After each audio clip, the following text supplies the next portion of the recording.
ci seen émission jàngat bu tay bi daañu dikk ci li nga xamante ni moom moo xew foofee ca Guinée-Bissau mais aussi on va parler ci li nga xamante ni moo di lu soxal les questions d'actualité yi nga xamante ni ëllëg ak jàmm moo di xaar le premier ministre Ousmane Sonko à l'Assemblée nationale ak opposition bi nga xamante ni dañu boycotté lu ni mel mais aussi on va parler ci li nga xam ni fan yii yëpp rëkk bi moom la ñu waxtaanee moo di cette brouille bi nga xamante ni am na diggante le président de la République ak le premier ministre Ousmane Sonko ngir amal lu ni mel ñu ngi am mbégte dalal fii ki nga xamante ni moo di Bakary Diédhiou di deuxième secrétaire élu di ci Assemblée nationale bokk tamit ci groupe parlementaire bu Pastef les Patriotes di député nekk tamit cadre ci Pastef foofee ci diwaanu Bignona honorable ñu ngi leen nuyu bu baax di am mbégte dalal la ci jàngat actu.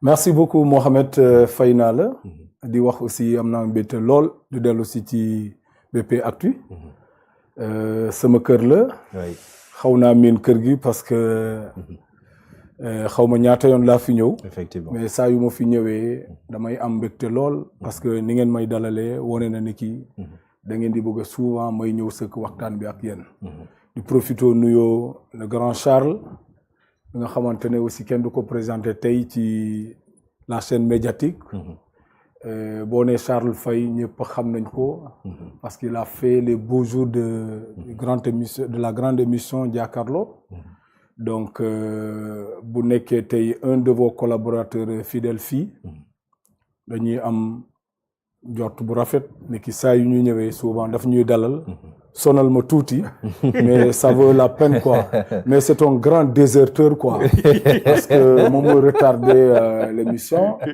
muy mel ni élève bu dul teew heure école quoi waa di nuyoo également le frère Gaye je crois que moom bii mooy première fois ñu war a sekk plateau mais je pense que xam naa ko à travers les plateaux gis naa aussi nu muy défendre le camp bu muy représenter loolu mooy Sénégal quoi du ñu bokk point de vue mais di contraste des points de vue ci la lumière bi di am Sénégalais yi mun a tirer ci enseignement donc am naa mbégte lool war a sëkk waxtaan bi ak yow. Très bien merci beaucoup ni mu ko waxee noonu la amee ñu ngi dalal ci bile jotaay kii di Amadou Moustapha Gaye di membre ci secrétariat national exécutif bu Alliance pour la République du Sénégal APR ñu ngi leen di bu baax Amadou Moustapha Gaye di amaan mbégte yow aussi dalal la ci émission bi di jàngat actu.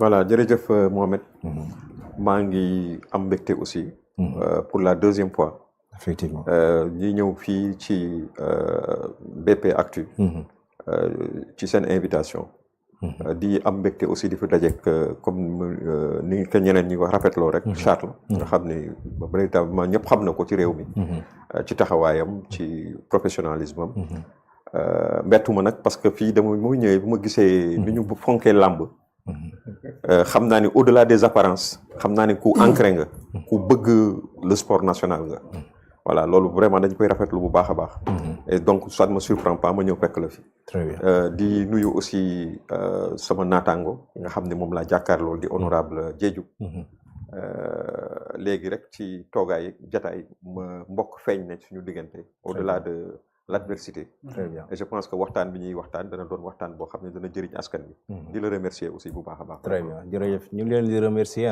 vraiment ñu ñoo leen di remercier si seen disponibilité. C'est pas évident j'imagine que vous avez fait beaucoup de sacrifices pour mun a ñëw tout comme aussi suñu doyen Charles mu ngi woon ci benn activité tey suba mais dafa bàyyi lépp ngir ñëw teewe bi les jotaay alors doyen. Ah mais c'est toujours un plaisir hein. Et puis vous êtes tous beaux comme ça. Vraiment vous êtes tous beaux. Oui. Non mais xam nga fan la ma gagné. Lunettes yi. Lunettes yi ba léegi maa ngi jéem mais mënuma ko si def. Mohamed maa waaw utal ma waaye utal ma. Le jaajëfal bu baax a baax a baax. Merci. Fii ay mbokk lañ fi am. Mën nañ ban lu mu tudd am même point de vue mbokk ñu gis-gis ak lépp. Mais kenn ki mënul dem sans l'autre ay mbokk lañu. Di la remercier bu baax a baax ñu ñuy seetaan di remercier mon frère la honorable Diédhiou moom suma frère la moom ñoo bokk suñu lu bëri ñoo bokk may na ma sax génne na ma si parce que j'allais me dire comment j'allais expliquer au président de la CENTIF qui m'a demandé de rester là-bas parce que dañ doon def liggéey bu am solo tey seen 20e anniversaire. Très bien. amoon na rencontre bu am solo avec la presse te xam naa yow may nga ma occasion ba woon ko expliquer parce que daf bëggoon vraiment ñu toog foofu am wax boo xamante ne dañ ko war a wax ak journalistes yi parce que CENTIF faw ñu gën a leeral nit ñi liggéeyam bu baax a baax parce que di nga dégg lu nekk ay rapport d'enquête dafay enquêter alors que moom newul si yooyu ay kii de contradiction newul si yooyu comme ça bu ñu nekkee ci seen anniversaire c'était l'occasion pour que ñu communiquer nit ñi xamee waaw defe naa bon je pense bëri que xamuñu CENTIF bi je pense que tey dañu def nii colloque la woon mais dina may peut-être que déjà il y a eu cette rencontre là mais je pense que dinañ gën a mën a toogaat xool waxtaan parce que lu am solo la CENTIF buy toog di wax quand même il y a eu des avancées significatives Sénégal nekkatul gaf yi ak yu demee noonu donc confiance am na fii war nañ gën a mën a toogaat mais xam naa ñoom ñu ngi si kaw tànk boobu et c'est déjà pas mal donc yow may nga ma mu baal ma ak parce que vraiment.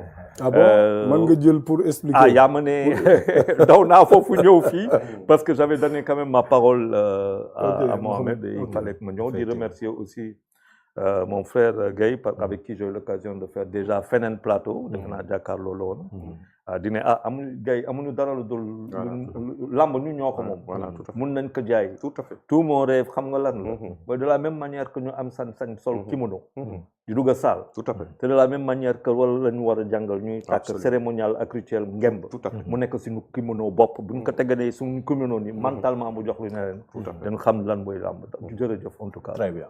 Merci beaucoup. Merci, doyen Charles Faye.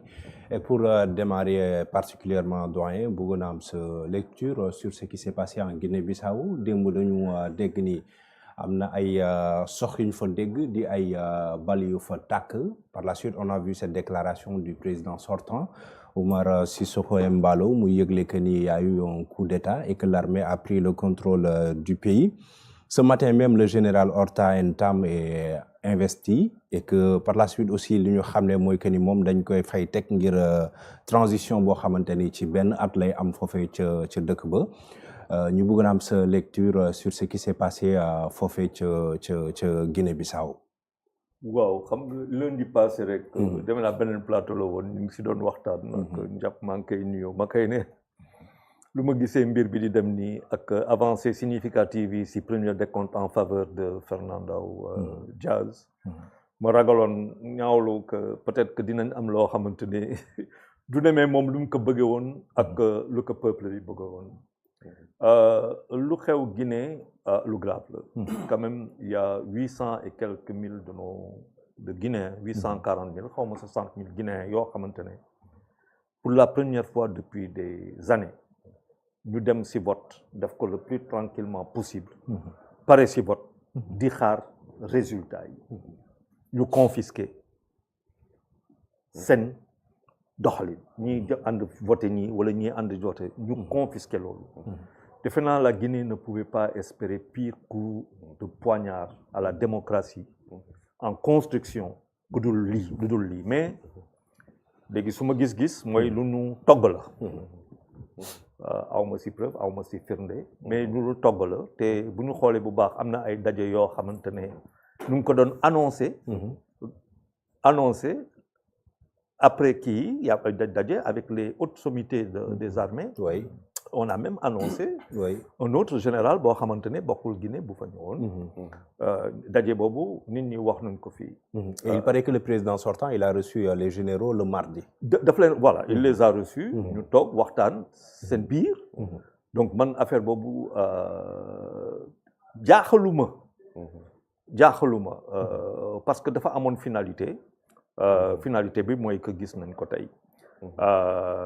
La démocratie est confisquée si biir wax nañu wax affaire lu ñu avancé comme prétexte mooy que am na affaire drogue mais bu ñu waxee affaire drogue dañ koy sëpp ñoom ñu tel ko jox ko koo xamante ne c'est Américo un général qui était là représentant une grande figure du PAIGC. Oui. Donc boo ko fëggee que moom affaire boo waxee affaire drogue ak armement yoo xamante ne militaire yu dugg loolu rek tax na armée bëgg a jël.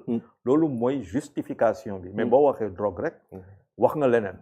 donc day woon lu bëri pour man lu si gën a poser problème. gannaaw confiscation boo xamante ne dañ ko def de la démocratie exprimée par le peuple. mooy le retour de la Guinée dans ce con de Bissau de loo xamante ne pour ñun dañ ko fàtte woon. loolu day woon lu bëri et ça se passe quand même dans une union monétaire et économique qui s'appelle UEMOA. Ça fait quand même le 4e pays.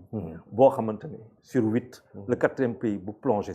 Ça pose quand même un sérieux problème ñun de crédibilité. Après le Mali, Burkina, Niger et tout. waaw loolu defe naa loolu ay toog waxtaan la. parce que au-delà de cette affaire bu ñu fàtte qu'on a en commun le CFA ak fu mu war a jógee. benn affaire boo xamante ne jàpp naa ko aussi du point de vue interne. mooy que au-delà de la démocratie il faut quand même ñu xool. ñu bañ a dugal Guinée loo xam ne mën na yàq Guinée mooy le problème ethnique. parce que bu ñu xoolee aussi. fu mu jógee keneen ki majorité balante les pépels et tout. donc day niroo leneen. loolu lu ñu war a liggéey bu baax a baax xoolaat ko bu baax a baax.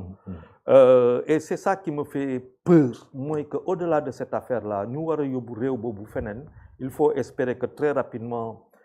Dakar, d'ailleurs Dakar a manqué de réaction par rapport à cette affaire, par rapport à une demande, parce que l'information c'est que Sassou Nguesso aurait essayé de joindre la présidence sénégalaise pour justement en vain, parce que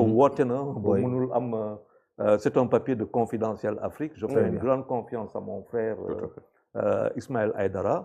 Il n'est pas arrivé à joindre le président, finalement, de Mary Teuw Diop. Si moom lu ñu bind defe naa que bon Ismaël je lui fais confiance te jotul jot Sénégal mais quoi qu'il en soit si biir affaire bi je pense que tey compte tenu de nos réalités aux frontières ak yu demee noonu lu gën a gaaw war nañu mën a toog avec pourquoi pas Banjul avec Bissau parce qu'il y a des intérêts quand même yoo xamante ne géostratégique. Mais est-ce que c'est pas une position prudente? Du Sénégal? Oui, du Sénégal. Oui, je pense parce que comme ñu ngi lam-lamee naan ndax si c'était pas planifié d'avance ou pas. Non, aujourd'hui, bon, moi, il y a une maturité, wax naa la ko fii quoi, il y a une maturité, xam nga Sénégal dafa am tradition. Am na tradition politique, tradition géostratégique, géopolitique et tout. Et donc le Sénégal, avec quand même beaucoup de retenue, beaucoup de recul, toog seetaan balaa nga ne naam ne fa boo jàppee information yoo mën a jàpp nga kii ko parce que kenn xaaruloon que après la présidentielle ñu arrêter le processus électoral tëj frontières yi tëj rajo yi ba pare ne voilà ça c'est la chose la plus facile qui existe et pour un président comme Bassirou Diomaye Faye arrivé au pouvoir à l'issue quoi qu'on puisse dire d'un scrutin déroulé normalement mais il aurait aimé que partout ñun ñëpp sénégalais mu demee noonu comme ñun donc je pense que Dakar a eu la bonne réaction wante nag maintenant dafa am réaction par rapport à réalité bu fa nekk mu am beneen réalité boo xamante ne nag si suuf la nekk te kooku honorable xam na bu baax a baax moom bi nga xam ne Casamance dëkk ñun ñoo gën a xam réalité yooyu lu mu mënee jafe si ñun que très rapidement ñu am ay assurance ak ay garantie par rapport à ce qui a été fait parce que bon et puis aussi peut-être que je vais me poser des questions est-ce que on n'avait pas aussi des gens à nous yoo xamante ne ils étaient dans le dispositif sécuritaire foofu auprès du président pour que ñu xam bon loolu ay information yu jot yu baax a xam la pour xam aussi je pense que tout va bien de ce point de vue mais lii vraiment ñaawlu ko rek et vraiment l'UEMOA on a un sérieux problème quoi am nañ problème bu rëy quoi. Très bien alors honorable dañu gis que ni Guinée-Bissau am na rôle bu am solo boo xamante mu ngi ko doon jouer ci diggante li nga xamante ni moo di ak Casamance est-ce que tey lii ñuy lam-laame foofu dina nekk un blocage ci processus de paix bi en Casamance wala ndax dina am ay conséquences am déet. waaw Mohamed laata may ñëw ci loolu. Je vais d'abord analyser la situation, le ñu constater, joxe sama avis. Ñu ngi en face d'un coup d'État qui pour la première fois de l'histoire ku ñu coup d'état moom moo annoncé nit ñi ni ki dañ maa coup d'état man dama xamul ndax loolu mus na am ci àddina bi mais man jamais dans l'histoire dëgg naa président jël kii nii naan dañ maa coup d'état généralement bu coup d'état amee dañuy dëgg ni kii on a fermé les radios on a fermé la télévision nationale et autres on cherche à connaître ñu ñuy wax les nouveaux hommes forts n'est-ce pas mais fii ku ñu coup d'état ci boppam moo joxe information mu xaw a tey xel donc cela veut dire que coup d'état boo xamante ne dañ ko def ba pare bàyyi ko en toute liberté mu mun a communiquer gis naa sax ci benn kii bu mu naan du mun a communiquer lu yàgg parce que sinon gars yi mën nañu à un certain moment nangu son téléphone là moi je dis on se moque de qui voyez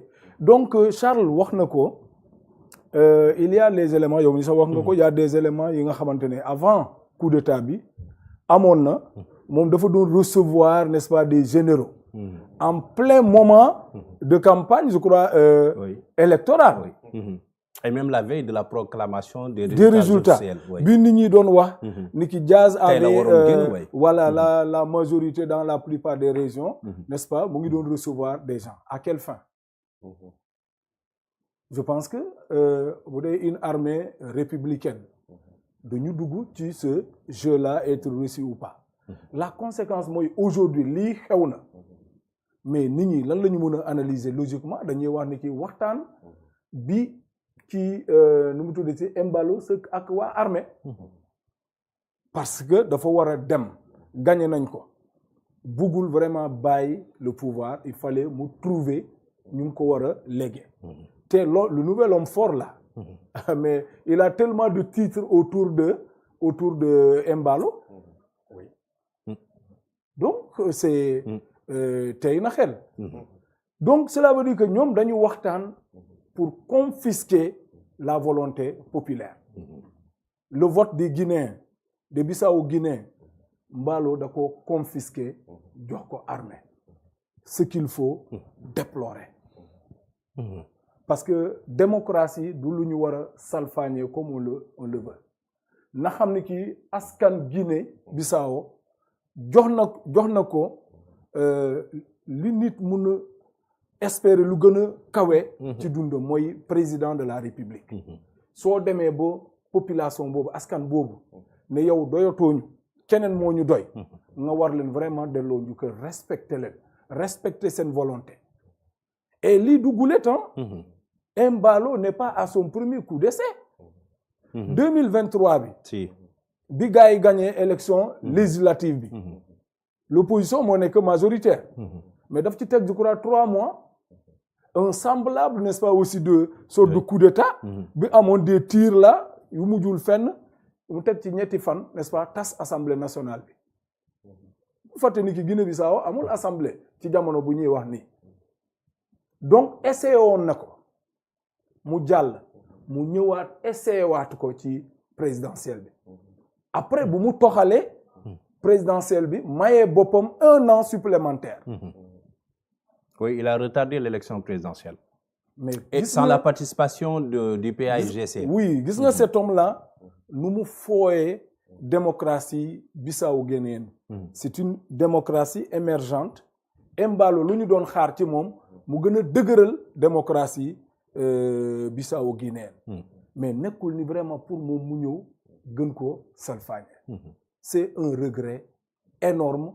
venant d'un homme comme Embalo avec toute déclaration yu ñu dégg muy wax problème de mandat dégg nañ ko fii nii mu wax problème de limitation des mandats ñëpp doon tàccu mais bi Embalo ñëwee maye boppam 1 année supplémentaire loolu tey na xel et foofu mooy profito di def une analyse par rapport li ma dégg un de vos confrères là wax sur un plateau de télévision mooy Cheikh Yérim Seck Cheikh Yérim Seck dans une analyse nee na Macky Sall fexe na ba teg Embalo en Guinée-Bissau teg Adama Barrow en Gambie mu def comparaison ne là où Ousmane Sonko a soutenu Pereira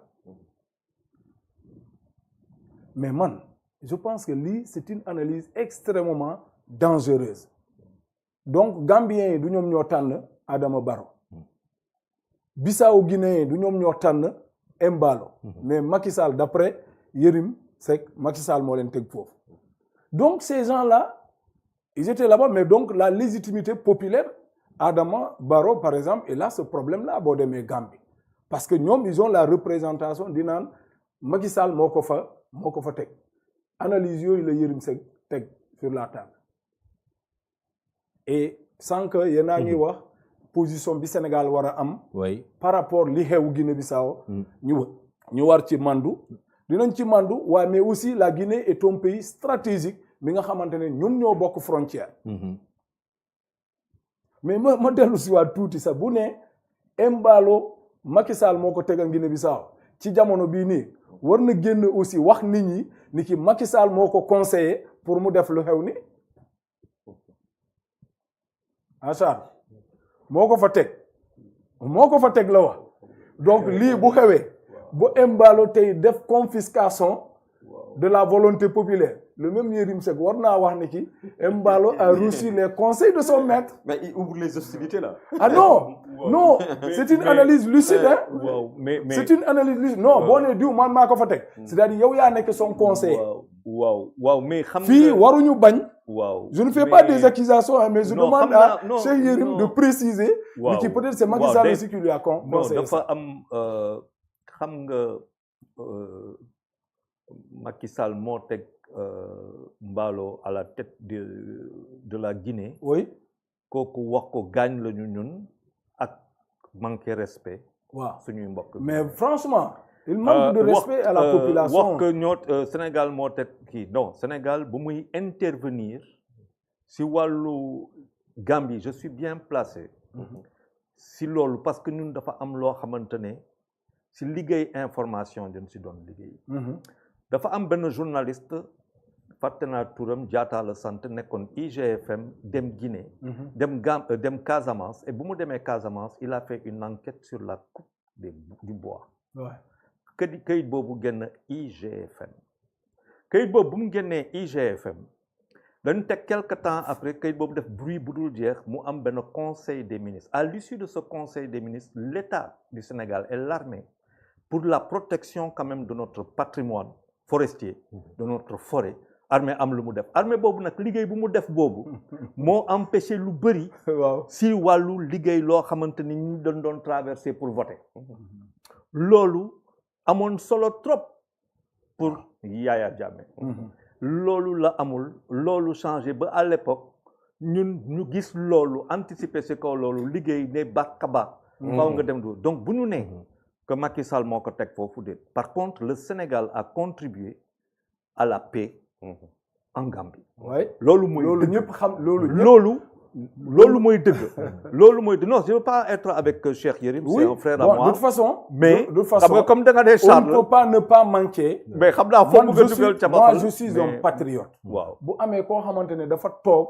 ci plateau de télévision wax loo xamante ne lu dul loolu pour un peu jéem a enfoncer Ousmane Sonko donc ñun lu ñu am mooy saa yu ñu toogee rétablir c'est-à-dire man maa ngi koy interpeller di ko wax de la même chose nu mu waxee ni ki Macky Sall moo leen teg foofu na génn wax nit ñi ni ki Macky Sall moo leen conseiller pour mu def loolu parce que ça c'est un semblant de coup d'état lii du coup d'état gulet ñu coup d'état la yow nga ñëw annoncer ce coup d'état askan bi maintenant yaa ngi wax la situation li am Guinée Bissau daf ñu war a soxal daf ñu war a ñor parce que on n'a pas choisi d'avoir une frontière commune avec la Guinée-Bissau.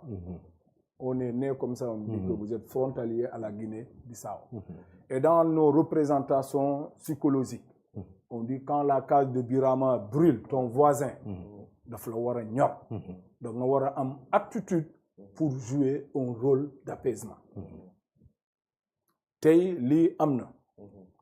te il y a am na rôle boo xamante ne Guinée-Bissau mu ngi ko doon jouer diggante état du Sénégal ak waa MFDC gis nañu les accords de paix du premier ministre Ousmane Sonko dem en Guinée-Bissau ñu signé ko et boobu ba léegi sant nañu yàlla et tout son du bois ñu ngi am situation dakkal bi situation d'accalmie boobu arrangé na ni Sénégal arrangé na la Guinée-Bissau parce que am na ñoo xamante ne ci contexte yii nii la ñuy profité bu crise amee mën nañu dugg Guinée-Bissau n'est-ce pas installé fa loo xamante ne voilà buñ fa sampee seen kii nii rek paix dootul mun a am Guinée-Bissau loolu aussi ñu ngi ragal mu am en Casamance moo tax vraiment une crise en Guinée-Bissau nous interpelle au premier plan boobu le président de la République Bassirou Diomaye am na loo xamante ne naatangoo mi ci biir Afrique surtout espace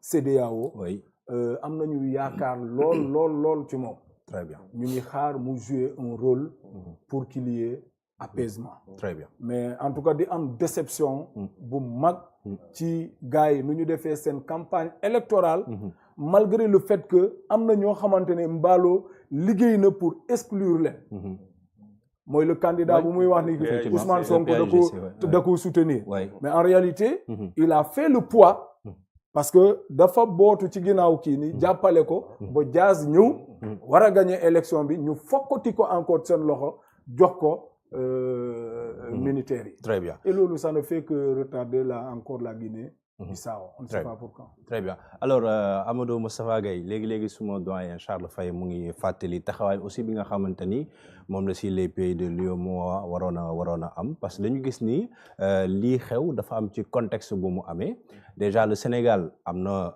frontière bu dox ci diggante ak Mali on a vu l'avancée du terrorisme foofu déjà mu poser un problème sécuritaire aujourd'hui li ñuy laam-laame ca Guinée-Bissau nekkat aussi leneen luy gën a exacerber cette situation ndax finalement dafa mel ni Sénégal ab ceinture de feu moom moo ko wër est-ce que ça suppose aujourd'hui que dañu war a am donc une coopération sous-régionale pour mun a freiner ces menaces là à la fois ci wàllu terrorisme mais aussi ci wàllu li nga xamante ni moo di putsch yi ñuy nemmeeku ci réew yi la waaw d'abord da nga may ma déplorer d'abord li nga xam ne moo am en Guinée-Bissau muy loo xam ni bépp démocrate dana ko naqarlu parce que dëkk la boo xam ni le peuple frère de Bissau guinéen ba ñu amee seen indépendance ak léegi vraiment dañu remarqué ni tey bii mooy la 5e fois lu mel nii di am depuis 78 ak léegi 5 fois coup d'état am na ci ñu demoon nag ba ci commencé di yaakaar que ni vraiment la démocratie danañu roy ci Sénégal ak yeneen pays yu leen wër jël la voie démocratique pour mën a accéder au pouvoir et tout mais tey vraiment bi ñu déggee ni coup d'état am na dafa mel ni lu ñuy recommencer waat encore quoi loolu moom vraiment dañ koy déplorer li ma ci mën a wax nag mooy que ni il faut aussi ñu camper mbir mi ci kiyam ndax gis na Guinée-Bissau en fait c'est la Sénégambie méridionale nga xam ni quasiment boo koy seet ba ay Libéria c'est de instabilité dafa am ay problème mu ethnie dafa am ay xeex affaire arme jaay arme trafic drogue dafa nekk benn zone boo xam ni zone bu doy waar la malheureusement comme ni ko honorable waxee on ne choisit pas ses frontières ou ses amis oui.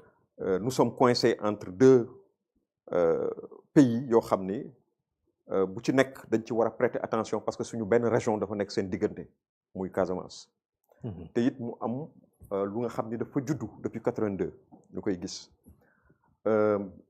mu am nag benn jamono bu nga xam ni ñëpp xam nañ ni la Guinée-Bissau quasiment c'était un pays narcotrafiquant waaw il faut oser le dire quoi effectivement oui. nga xam ni bon temps où Ansoumana Mané on se rappelle de notre génération cet homme terrible là mystique avec le colonel Yoro Koné bon ami voilà tout à fait donc am na lu ñu dox ci diggante bi ba tax na finalement à partir de Malang Bekkaay Sagna c'est-à-dire pas bi mu nekkee intérimaire mais bi mu ñëwee aux affaires réellement on a vu sa complicité avec le président Wade donc yenn genre parce que tamit dañ daan gis ni par exemple des éléments du MFDC dañuy jóge ci Guinée-Bissau ñëw def ay incursion delluwaat dugg biir Guinée-Bissau donc loolu il fallait que ñu am intelligence boo xam ni ak ñoom dana mën a endiguer loolu nga xam ne loolu dootul mën a am su ko defee day wàññi dangaru rébellion bi ki demee noonu bon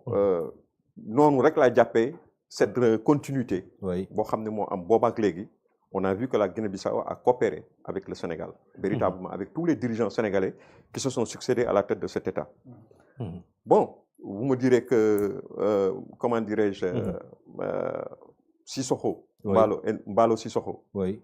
C'était l'ami du président Macky Sall. Effectivement, il l'a même confirmé. Il a dit que Macky Sall, c'était son grand frère et que le président Diomaye était son petit frère, qu'il avait adopté finalement. Donc, Mballo est entre le président Macky Sall et le président... En réponse. et le président Bassirou Diomaye Faye. Et c'est très normal compte tenu des relations historiques qui nous ont liés. Depuis la guerre du PAIGC, nous avons été l'un des pays qui avons le plus soutenu le PAIGC, à part la Guinée, hein, d'une certaine manière, n'est-ce pas? La base Voilà, arrière exactement. du PAIGC. Tout à fait. Senghor fermait les yeux pour que les gens... Tout à fait. Ouais. Et puis, Li xamuñu histoire. xamuñu histoire. Très Et bien. puis, leneen li nga xam ne moom moo ci extraordinaire, mooy Oui. que ni à chaque fois bu fekkee ni am na ay jafe-jafe foofu ñun dañ koy ressentir. Dañ koy ressentir waxuma sax jëlale naa sax affaire wu MFDC wala yu demee noonu mais dañu jege te xam nga comme ni ma la ko waxee. c'est un pays boo xam ni ouvert au niveau méridional dafay influence wu yenn dëkk yi ay Libéria ay yooyu. yoon la. Guinée Conakry vente d'armes yi on a vu que ni dem nañu ak le bois. yooyu yëpp dafa am ay intérêt yu bari yu ci laxasu. Le président Mballo comme vous l'avez dit man bi ma gisee déggee ñu ni comme je pense comme vous hein. comme bi ma gisee sama xel ñaaw na ci. bi ma déggee ñu ni recevoir na. les militaires. quelques jours avant le scrutin. durant la campagne électorale.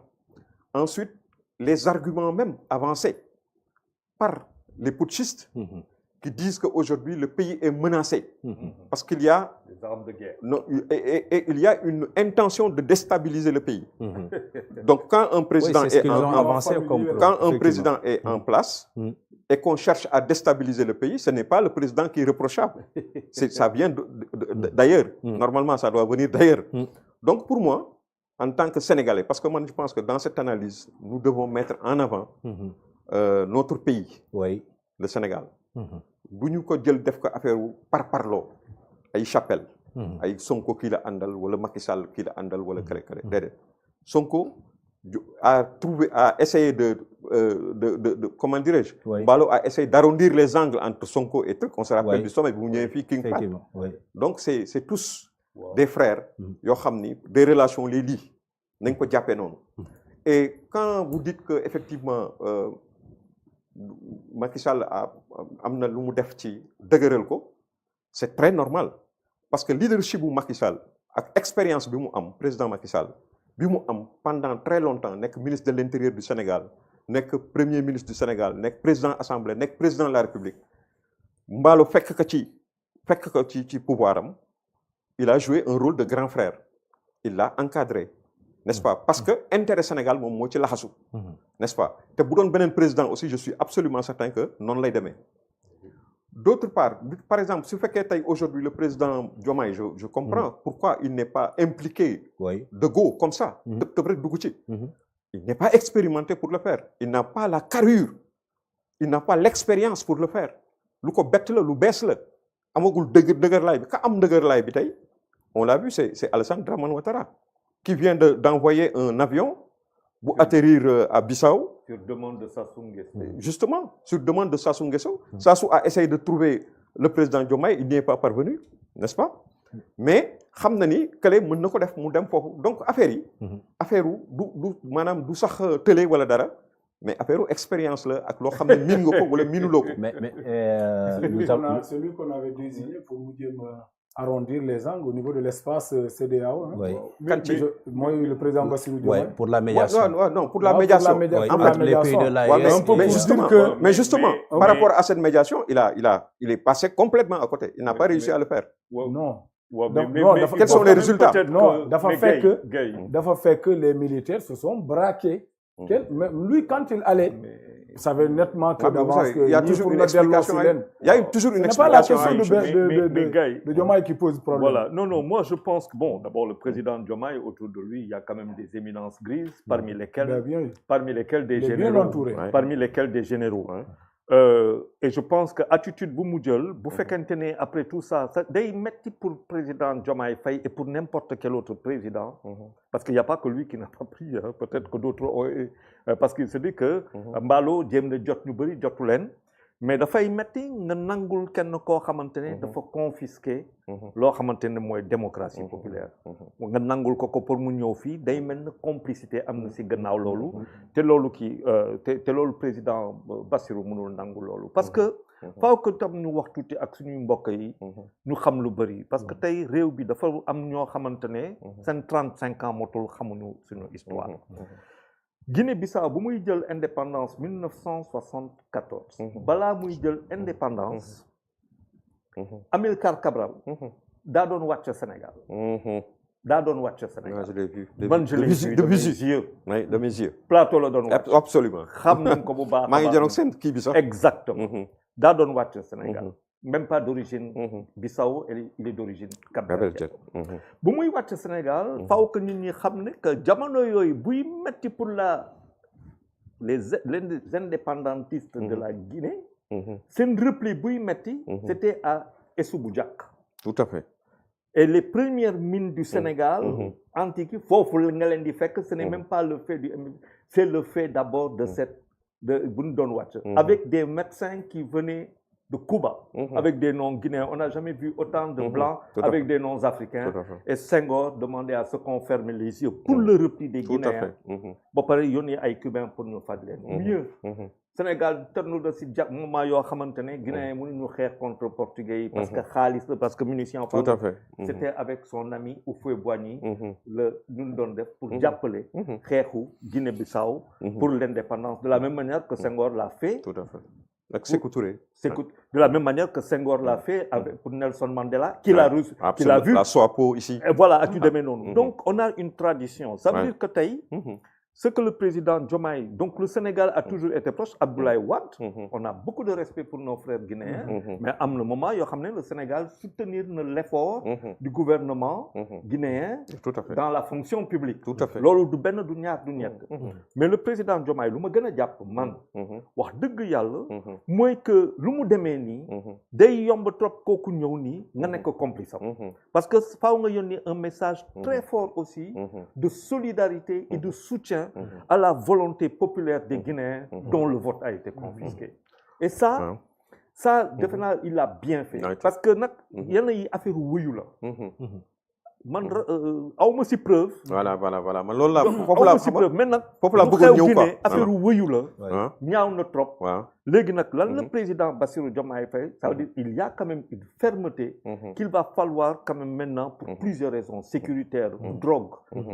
C'est pas au moment où la CENTIF fait une importante réunion au Sénégal on sort dire que voilà nos porosités frontalières commencent à être drogue de loolu defe naa foofu ba pare nag et peut-être vous militaires qui êtes au pouvoir na ngeen fexe ba mu am yenn problème yi suñu frontière. Voilà donc xoolal pour daaneel ci loolu bon peut-être que li ma ci yokk rek mooy à chaque fois c'est-à-dire la tradition bissau-guinéenne au niveau des forces armées xam nañ ko xam nga c'est un pays bu nga xam ne bi ñuy am seen indépendance ci coono lañ ko amee ci fitna lañ ko amee ci guerre lañ ko amee n'est-ce pas donc il y a eu des fois da nga naan ça ressemblait am na jamono yoo xam ne c'était une armée de Mexicains quoi pratiquement ou des gens parce que bon ils sont nantis d'une telle expérience qu'ils ont fait tel acte héroïque ils pensaient pouvoir tout se permettre même su fekkee ni ci ay jaay la wala ay affaire drogue ak ay yenn genre affaire yooyu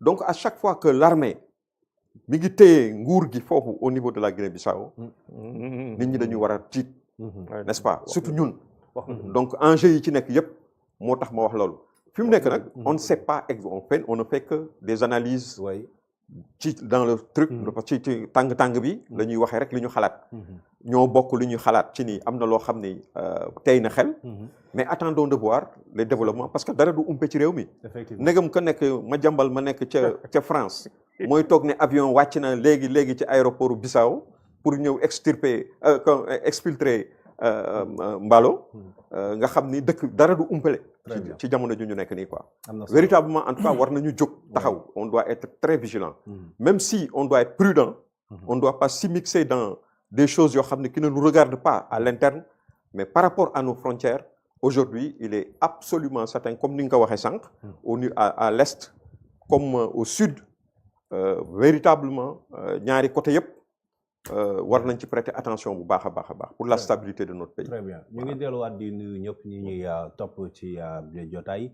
Je salue particulièrement Cheikh Niang maa ngi lay ziar bu baax mais di remercier aussi suñu sponsor bi nga xam ni moo ñu gunge ci bile émission di Samaou na ngeen ko fexe kon gëstu ndox mu am solo la xam naa ni ku ci mel ni doyen Charles moom. indil beneen bouteille. Très bien nee nañu ñu ko beneen indil leen doyen beneen bouteille s'il vous plaît. Dina ko soxla bu baax a baax. Et pour continuer cette fois-ci honorable, on va parler disons des questions d'actualité yi nga xamante ni mooy xaar le premier ministre demain à l'Assemblée nationale ce vendredi donc mais déjà gis nañu opposition bi boycotté te li ñu évoqué moo di ni non seulement dañu jàpp ni kii le premier ministre donc n'a pas respecté l'agenda du Parlement.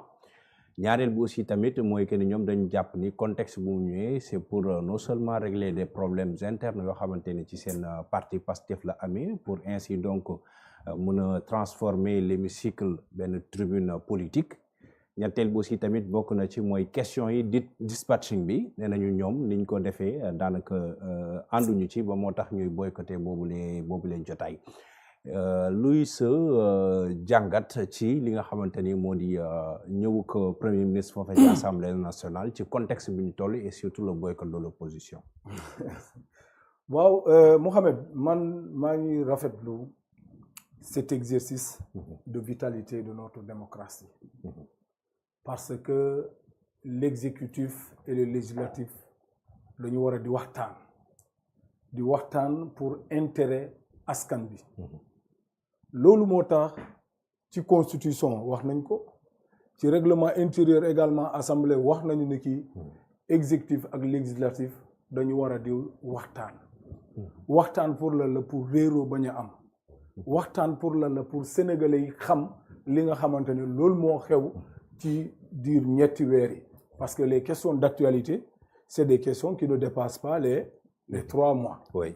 Donc c'est important am na ay sujets yoo xamante ne sénégalais yi ñu ngi bëgg a xam waaye amuñu possibilité pour xam exactement lan la moo tax les législateurs ont trouvé cadre yu mel noonu pour que de temps en temps fii par 3 mois le gouvernement ñëw Assemblée nationale sëkk waxtaan ak les représentants du peuple kon loolu c'est un exercice boo xamante ne c'est à saluer le président Ousmane Sonko bi ñu ko falee premier ministre ba léegi mu ngi jéem a respecter exercice boobu man nekkoon naa 14e législature man de je ne me suis pas rappelé fu ñu def question d'actualité mais mon collègue Sano Dione may discuter il a semblé me dire amoon na xaw ma lan benn yoon ma ne ko est-ce que yow jaawale woo parce que yow du benn législature rek nga bokkoon nga xaw ma lan 12e législature man 14e bi je ne me rappelle pas fu ñu defee question d'actualité yéen vous êtes des journalistes peut-être que vous vous êtes rappelé et pourtant amoon na ay problèmes yoo xamante ne brûlantes yu ñu waroon a waxtaanee pour askan bi parce que bu leen fàtte ñun bu ñu ñëwee au pouvoir il y a eu beaucoup de tensions sociales yoo xamante ne amoon na ñu mënoon a sëkk waxtaan ak ñooñu mais bañoon nañu amoon na ay dossiers yoo xamante ne nit ñi ñu ngi doon wax dans les cas des détournements nit ñi ñu ngi doon wax le niveau d'endettement élevé xëy na ci jamono boobu gars yi bu ñu accepté woon ñu waxtaan avec le premier ministre ak son gouvernement Amadou Ba xëy na yu bëri la représentation nationale mënoon na attirer attention ba yeneen niveau yu ñu toll d'endettement wala dans le cadre du social duñ fa doon toll kon damay rafetlu bu premier ministre Ousmane Sonko engagé son gouvernement di ñëw régulièrement au niveau de l'Assemblée. Je pense que ça c'est important dans la vitalité d'une démocratie. Maintenant premier ministre mu ngi war a ñëw suba vendredi 28 ñu ngi koy xaar nar ko dalal bu baax a baax je pense que Assemblée mu ngi jël toutes les dispositions pour que gouvernement bi bu ñëwee n'est-ce pas ñu am waxtaan boo xamante ne bu dal pour l'intérêt supérieur de la nation. Maintenant mu war a ñëw mu am ñoo xamante ne dañoo am ay prétexte pour peut-être que déserter. Ils ne sont pas à leur premier exercice. nee nañu cohérence la parce que dañoo budde woon bu passé bi ñu war a budde bii. waaw mais man damay wax ni que ñii moom dañoo miin a budde moom dañ koo miin parce que même boo xoolee bii dina nekk ñaareel yoon président gouvernement bi ñëw ñu war a boycotter noonu la ñuy def également dans les travaux de commission des gens yoo xamante ne dañ leen a fal da ngeen amoon jot wër Sénégal yëpp laaj baat askan bi ngeen am ko ba pare ngeen def lu leen neex kon ñooñu bu ñu ne suba du ñu teew ñun loolu du ñu bett parce que gis nañ ko nu ñu doon taxawee fii ci travaux de commission yi question d'actualité wax naa ko c'est un moment boo xamante ne exécutif ak législatif dañuy échanger c'est un moment de dialogue et de clarification sur des sujets yoo xamante ne dafa intéresser la vie nationale mais également la vie internationale et la particularité ci question d'actualité gouvernement dafa am obligation répondre dans l'immédiat parce que assemblée am na possibilité interpeller le gouvernement par des questions écrites yu mel noonu mais yooyu aussi dafa am délai boo xamante ne pour ñu tontu la mais fii li ngay interpeller comme question daar lañ lay tontu. Mais ñoom ils disent que ni c'est le Parlement qui doit aujourd'hui exprimer le besoin pour vos ministres bi convoquer le gouvernement. Non mais loolu dafa nekk ci règlement intérieur. nekku ci. lan da ci nekk. ci règlement article 104 ak article 106. ñoo ko réglementé. kon lu ñuy foofu lan la ñu mën a wax te gis nga raison yu ñuy évoqué. pour ñoom bañ a ñëw man je pense que ñu ngi juum boo xamante ne. loolu moo leen di gën a sonal ci jamono bii nii ci contexte bi ñu nekk nii avec des enjeux budgétaires ñu war a waxtaan économie du Sénégal ñu war a waxtaan du social pour Sénégal ñoom ñu choisir pendant ce temps déserter. Oui, ils disent que actuellement li ñu war a waxtaanee mooy économie mais la session budgétaire samedi lay tijji d'ailleurs. Non, nous sommes à la veille. Nous sommes à la veille, comment s'appelle, du débat d'orientation budgétaire en plénière. Ci contexte boobu, le temps est organisé. mu am loo xamante ne temps bi ngay am seulement en plénière du doy. kon soo amee possibilité war a interpeller gouvernement bi pour intérêt askan bi soo utee ay lay pour bañ a teew dafa mel ni yow comprendre loo sa liggéey. fii premier ministre bu ñuy jéem a accuser di naan moo wuy day fragiliser institution bi lu mel noonu au contraire moom mu ngi ñëw à l'Assemblée nationale comme ni ko institution yi santaane mais yow mi nga xamante ne yow da nga ko war a dalal nga war a toog sëkk waxtaan bi ak ñoom yow nga ne da ngay dem je pense que yow yaa nekk di fragiliser institution bi la politique de la chaise vide. Et loolu c'est extrêmement déshonorant pour des gens parce que fii man je pense que c'est un mandat l'exercice du mandat am na fi nga ko war a defee l'exercice du mandat ne se fait pas à distance parce que ñoom du ñu fekkee donc nan la ñuy exécuter seen mandat bi à distance le mandat de député ne se fait pas dans la rue mu ngi mel ni des élèves qui décident de faire l'école dans la rue. Et li ñu wax si ça se passe à l'Assemblée nañu ñëw waxtaan ak ñun bi ñu nekkee opposition quel que soit le problème là on n'a jamais boudé mais ñoom un de rek bouderie premier ministre président Ousmane Sonko bu mu nekkee à l'Assemblée d'abord seul député de PASTEF boudé woon nañu kon ñoom ñu ngi si seen exercice favori. moment boobu président Ousmane Sonko nekkul woon premier ministre comme lu ñuy wax ni moom mooy fragiliser institution il était député de l'opposition mais moom kese mu sonal leen ñu budde ma defee ne dañu tirer expérience oui Vous vous rappelez quand Ousmane Sonko venait parler et que la majorité avait quitté. Ousmane Sonko ne leen vous me donnez l'occasion ma wax ak askan bi. mun ñëw woon pour wax ak yéen mais askan bi laa war a waxal. Donc c'est pour une première fois Ousmane Sonko am possibilité de façon calme sans être interrompu mu waxtaan ak Sénégal. mais li ñu wax si. maintenant répartition question. nee nañu 13 répartition question yi. Nous sommes dans un pays démocratique. Assemblée nationale, c'est le lieu d'expression démocratique. C'est le lieu de la vitalité même de la démocratie. Parce que c'est des débats contradictoires sur des questions d'enjeux, n'est-ce pas, nationaux. Donc, yow boo décider dem parce que nga ne encore loolu lay la. Mais soo amee majorité. Comme par exemple ci bureau Assemblée nationale yow soo amee majorité yow yaay jiitu au niveau de l'Assemblée les premiers postes là selon le prorata yow yaa koy occuper ba sa prorata bi fu mujjee ku ci topp dugal benn du loolu moo am le premier vice-président le deuxième le troisième le quatrième le cinquième le sixième xaw ma ñoom le huitième la ñu jël loolu lan moo ko andi du la loi de la majorité léegi boo ñëwee fii ni également ci question d'actualité mais le débat est organisé mais selon la majorité des gens ñoom tey lañ koy bañ je pense que ils sont dans des erreurs élève buy daw jàng dañ ko war a delloo si n'est-ce pas ci classe bi très bien nañu bàyyi lu ñu nekk nii ay kilifa ñoo fa nekk ñu bàyyi fonto nit ñi dañ leen a fal dañ leen a war a teewal Assemblée nationale ñu wax pour l'intérêt du Sénégal très bien mais vouloir déplacer le débat ailleurs. Le débat, ça se passe à l'Assemblée nationale. Alors, monsieur... Heureusement que je pense que y a quelques non-inscrits qui sont conscients des enjeux du moment. Bon, la dernière fois, ils n'ont pas boycotté. Pape Djibril Fall, par exemple, la dernière fois, n'a pas boycotté. Il me semble que Mbaye Dione, Woruma, il me semble que c'est ça. Si vous avez une logique pour boycotter, je dis trop. Et je leur dis que le peuple sénégalais regarde.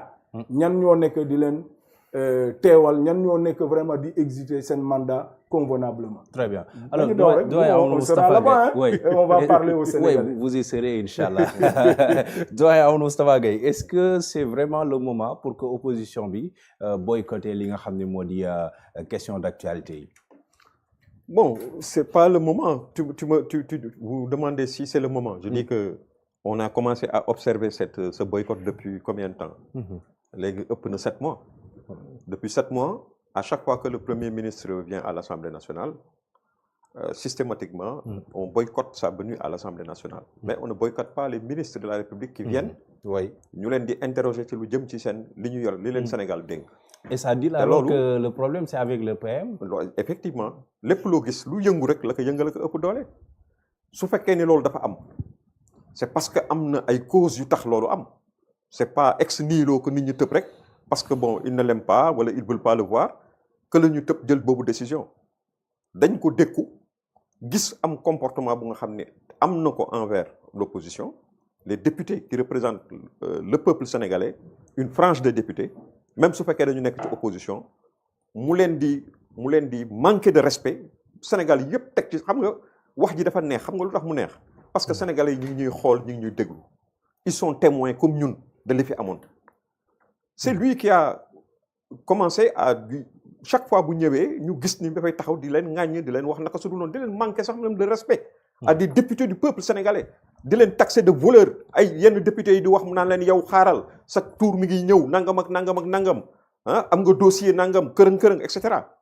Quelqu'un comme ça vraiment moi je comprends et nous dans l'opposition nous comprenons pourquoi nos représentants ont cette attitude. Vous les encouragez? Non, ouais, je termine. Je les encourage vivement par rapport à ça. Bien que même bii sax bëgguma woon ñu boycotter parce que y a des questions yoo xam ni qui me tiennent à cœur. xam nga mooy lan. mooy les questions que Madiambal a agitées qui sont d'une gravité extrême. C'est parce que ça ne les intéresse pas. Non, et je pense que normalement même les députés qui n'ont pas boycotté et qui sont de Pastef, ils ont la responsabilité d'interpeller le Premier ministre par rapport à ces questions. S'ils sont des députés du peuple sénégalais, ils ont la responsabilité d'interpeller le président de Pastef qui est le premier ministre du Sénégal laaj ko loolu nga xam ne Madiambal wax lan moo ci am ak lan moo ci amul parce que c'est leur responsabilité. en tant que député waxu Madiambal à moins que nag à moins que nag Madiambal di nga ci dóor sa doom. à moins que donc à moins qu'il ne en tout cas tout ce que Madiambal a dit jusqu'à présent maa ngi koy gis donc ba mu commencé ba léegi amul dara lu ñu ko weddee. man de su ma sañoon personne ne va interpeller parce que pour man ci li Madiambal wax. gisaguma man je lance un appel aux députés de PASTEF que je considère comme des députés du peuple sénégalais. Demain, qu'ils interpellent le chef de leur parti. Parce que des accusations aussi graves, yoo xam ne def nañ ko na taxaw wax sénégalais yi ce qu'il en est réellement. soo waxoon keneen su fekkee dafa weddi mais Madiambal non pardon non avec Madiambal on va pas s'attarder. non su fekkee débat boobu à l'Assemblée. Madiambal vient de me dire que ni avion mi ngi garé fële ma nga France avion mi ngi garé fële ca Tar ma ba tey gis vérifier naa ko gis ko ni loolu am na. Donc j'ai toutes les raisons de croire à Madiambal jusqu'à preuve du contraire.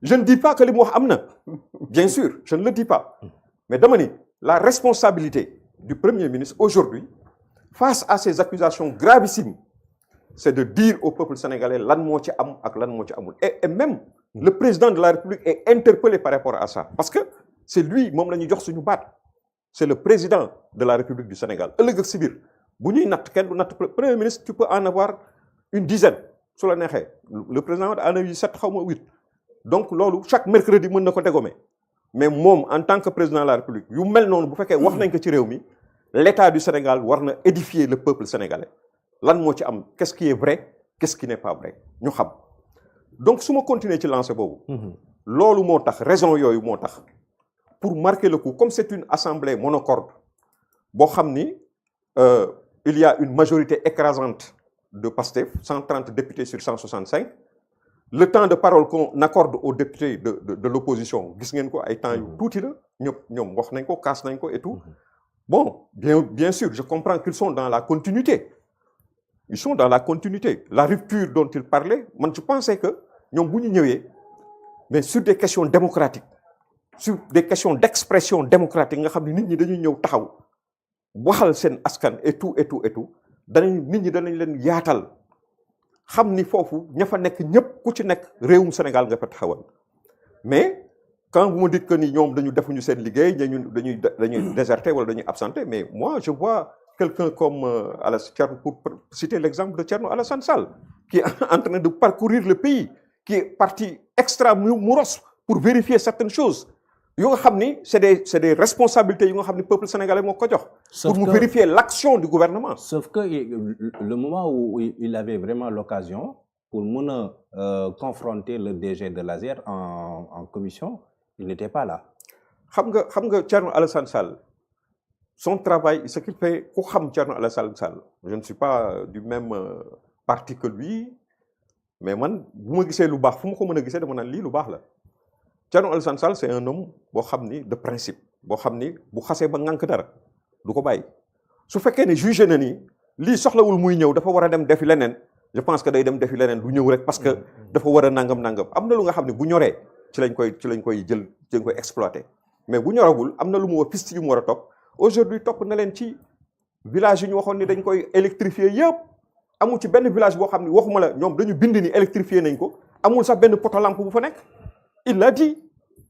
day wax lu ko neex. Mais non, il l'a dit. S'il l'avait dit oralement.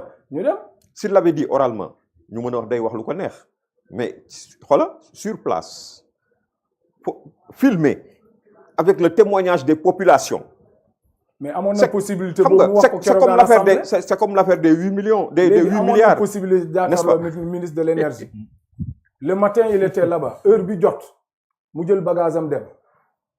waaw mais xanaa kay lan lay xaar bu caméra am. waaw mais honorable bàyyi moom ma eggale nag. non dama lay relancer. non dama lay wax Thierno Alassane. man du ma la dog jamais. dama lay wax ni Thierno Alassane jamais du ma la dog. bi ñuy càmbar le budget du ministre de l'énergie. waaw boo paree nga wax. ci suba gi. moo nga fa woon ministre bi di waaj a ñëw mu jël bagage am dem ban soxla la mën a am bu ëpp importance moom mi nga xamante ne question ASER bi da koo ñor. question électrification rurale da koo ñor man je crois que c'était une autre occasion mu ñëw naan ministre li ngeen wax ni yëpp du noonu dossier ASER bi yëpp détournement bi mu andi ay des kii teg. voilà d'accord donc je continue xam nga mu déserté xam nga problème bi lan la xam nga quand l'honorable député Diédhiou nous dit que oui c'est des gens qui sont coutumiers des faits déserteurs lañu mais yéen vous êtes là depuis quand pour constater que nous sommes des déserteurs depuis Mathusalem nous sommes des déserteurs nous avons toujours été là j'ai bien dit que nous avons toujours pendant 12 ans nous avons toujours été là mais li ma wax ci Ousmane mais Ousmane Sonko il a battu tous les records d'absentéisme à l'Assemblée nationale Ousmane Sonko doo ko weddi yaa ngi bokkoon ci 14e législature bi ñu génn ci nga bokkoon 14e bi il est décrété que Ousmane Sonko est il a ravi la palme te non pas que bii beneen bu mu nekkoon député il était Ousmane moo mës a nekk koo xam ni li ñuy compter ci li mu absenté ci assemblée amul benn député dans l'histoire du Sénégal bu ko def mais dafa get comme li nga wax yow il a ses raisons il a ses raisons moi contrairement à toi moom il a été agressé physiquement c'est lui qui a et pourquoi tu ne dis pas que lui il a agressé quelqu'un physiquement non mais quand ils l'ont xeexu ñaari député mais xoolal il a riposté yéen xoolal xam nga problème bi lan la Ousmane a été agressé physiquement non ci la ne léegi man yaa ngi yàqu waxtaan wi non yaa ngi yàqu waxtaan non mais dama lay relancer non je n'ai pas besoin que tu me relances négal ba nga jël parole nga tontu ko agressé ci la ne léegi man damay tënku sur des écrits parce qu'il a été agressé physiquement un député je pense que la contradiction yow man ma gis Ousmane Sonko wax ba pare daal di génn buntu ubbi buntu filmé buntu assemblée wax ba pare na ca la mu wax daal di génn dem yoonam très bien les images sont non pareeguma xam nga lu ma ci bëgg yokk pour terminer non c'est que vraiment si ça se passe comme ça aussi d'accord ok vas-y non donc moi ce que je voulais dire ne vous emportez pas ce que je voulais dire non moi je ne m'emporte pas pour ouais, ça au moins je suis dans le bon rôle je ne m'emporte pas c'est vous qui êtes au pouvoir moi je suis dans l'opposition et vraiment j'ai quelque chose à dire d'accord allez vas-y xam nga moom li ma bëggoon wax mooy d'abord il n'a pas respecté sa parole par rapport ak li ngay wax naan oui c'est une très bonne chose 3 mois yu nekk nangam il avait pris l'engagement de venir tous les 3 mois mais il n'est plus venu il y a presque 1 an qu'il n'est pas venu presque 1 an ça fait 7 mois qu'il n'est pas venu à l'Assemblée respecter loolu moo waxoon qu'est-ce que vous répondez de ça donc aujourd'hui c'est un meeting politique qu'il veut et on ne lui donnera pas cette occasion il n'a qu'à rassembler comme il avait fait le 8 comme il avait fait il n'a qu'à rassembler ces gens ñëw taxaw dans une assemblée bu nga xam ne monocorde benn son wéy ñu koy tàccu c'est ça la rupture mais ça aussi que ces jeunes nous avaient promis mais attention c'est le choix des Sénégalais aussi d'avoir 130 députés à l'Assemblée mais le choix des Sénégalais doit être respecté les Sénégalais ne les ont pas choisis pour leurs beaux yeux c'est en espérant qu'ils vont faire des ruptures par rapport ak li nga xam ne moo fi daan am yaakaar gu ñu am ci ñoom moo tax Sénégalais yi teg leen foofu et aujourd'hui ils sont en train de passer totalement à côté de ça moi j'ai un problème wax dëgg yàlla cher ami grand j'ai un problème parce que man contribuable fu mu toll nii ñuy fay ay taxes yu dul jeex sonn ba dee di fay oyofal di xaw a dee ba pare war a fay ay députés yu dul ñëw assemblée nationale non mais Charles baal ma rek ma wax la nos députés pour le passage du Premier ministre ils ne viennent pas à l'Assemblée mais bu dul loolu ils viennent régulièrement à l'Assemblée nationale nous avons des députés à l'Assemblée nous avons des députés ils sont là-bas bon ils ont la liberté aussi de ne pas venir kooku aussi faut que ñu leen accorder quand bien même que moi je verrai benn opportunité boo xamante ne am nañ ko demain parce que aussi c'est une opportunité Premier ministre ñëw toog wax ak moom léegi nag si gannaaw opportunité ba stratégie am na fa stratégie du silence am na oui tout à fait stratégie du bruit am na on est en politique stratégie du mouvement am na stratégie de lépp am na ça veut dire que nit ñi toog di xool pendant ay heures ak ay heures ñu bokk benn mouvement wala benn parti wala benn majorité toog di wax a wax 10 questions ba ñoom ñu wax ba ñu ñettee ñeneen ñu Sénégalais ñu ngi koy seetaan ñu ngi koy dégg ñoom ci seen bopp ñoom ñooy xool di décider parfois aussi je pense que dans la stratégie il faut savoir laisser koo xamante ne mooy seetaan wala di déglu mu apprécier le boppam bien sûr defe naa loolu ci wàllu stratégie je suis d'accord avec je pense que bu ma doon opposition tey damay dem toog même bu yeboo sax mun naa toog de 8 heures nga wax ba 20 heures ma toog di la seetaan di la déglu mun naa nag taxaw mun naa tëdd si suuf mun naa topp si kaw table bi sénégalais yi di ma seetaan parce que c'est un grand moment de communication et tout le monde sait que quand le premier ministre wala Ousmane Sonko premier ministre parce que c'est le premier ministre toog di wax sénégalais yi dañuy toog di déglu ñu bëri dañuy bàyyi seen lépp donc bu ñu toogee bu yàgg toog di ko xool muy wax rek te nit ñi gisuñu si beneen pàcc loo xamante ne lu fi taxaw defe naa dina mujj sàppi nit ñi donc loo xamante ne force la peut devenir une faiblesse parce que bu dee man jàpp naa effectivement que demain c'est une mise en scène du pouvoir parce que le 28 novembre leneen laa jàppoon mooy daje bu am grand théâtre loolu laa jàppoon et semble-t-il les militaires ont dit qu'ils occupent les lieux bon man j'avais conseillé bu ñu sax def le 28 foofu et encore moins le 7 décembre parce que pour man changer ko yóbbu ko foofu prévoir ko foofu le 28 vis-à-vis de l'Assemblée d'abord on parlait de quelque chose de populaire et on vient à l'institution xam nga loolu tax ma ne dafa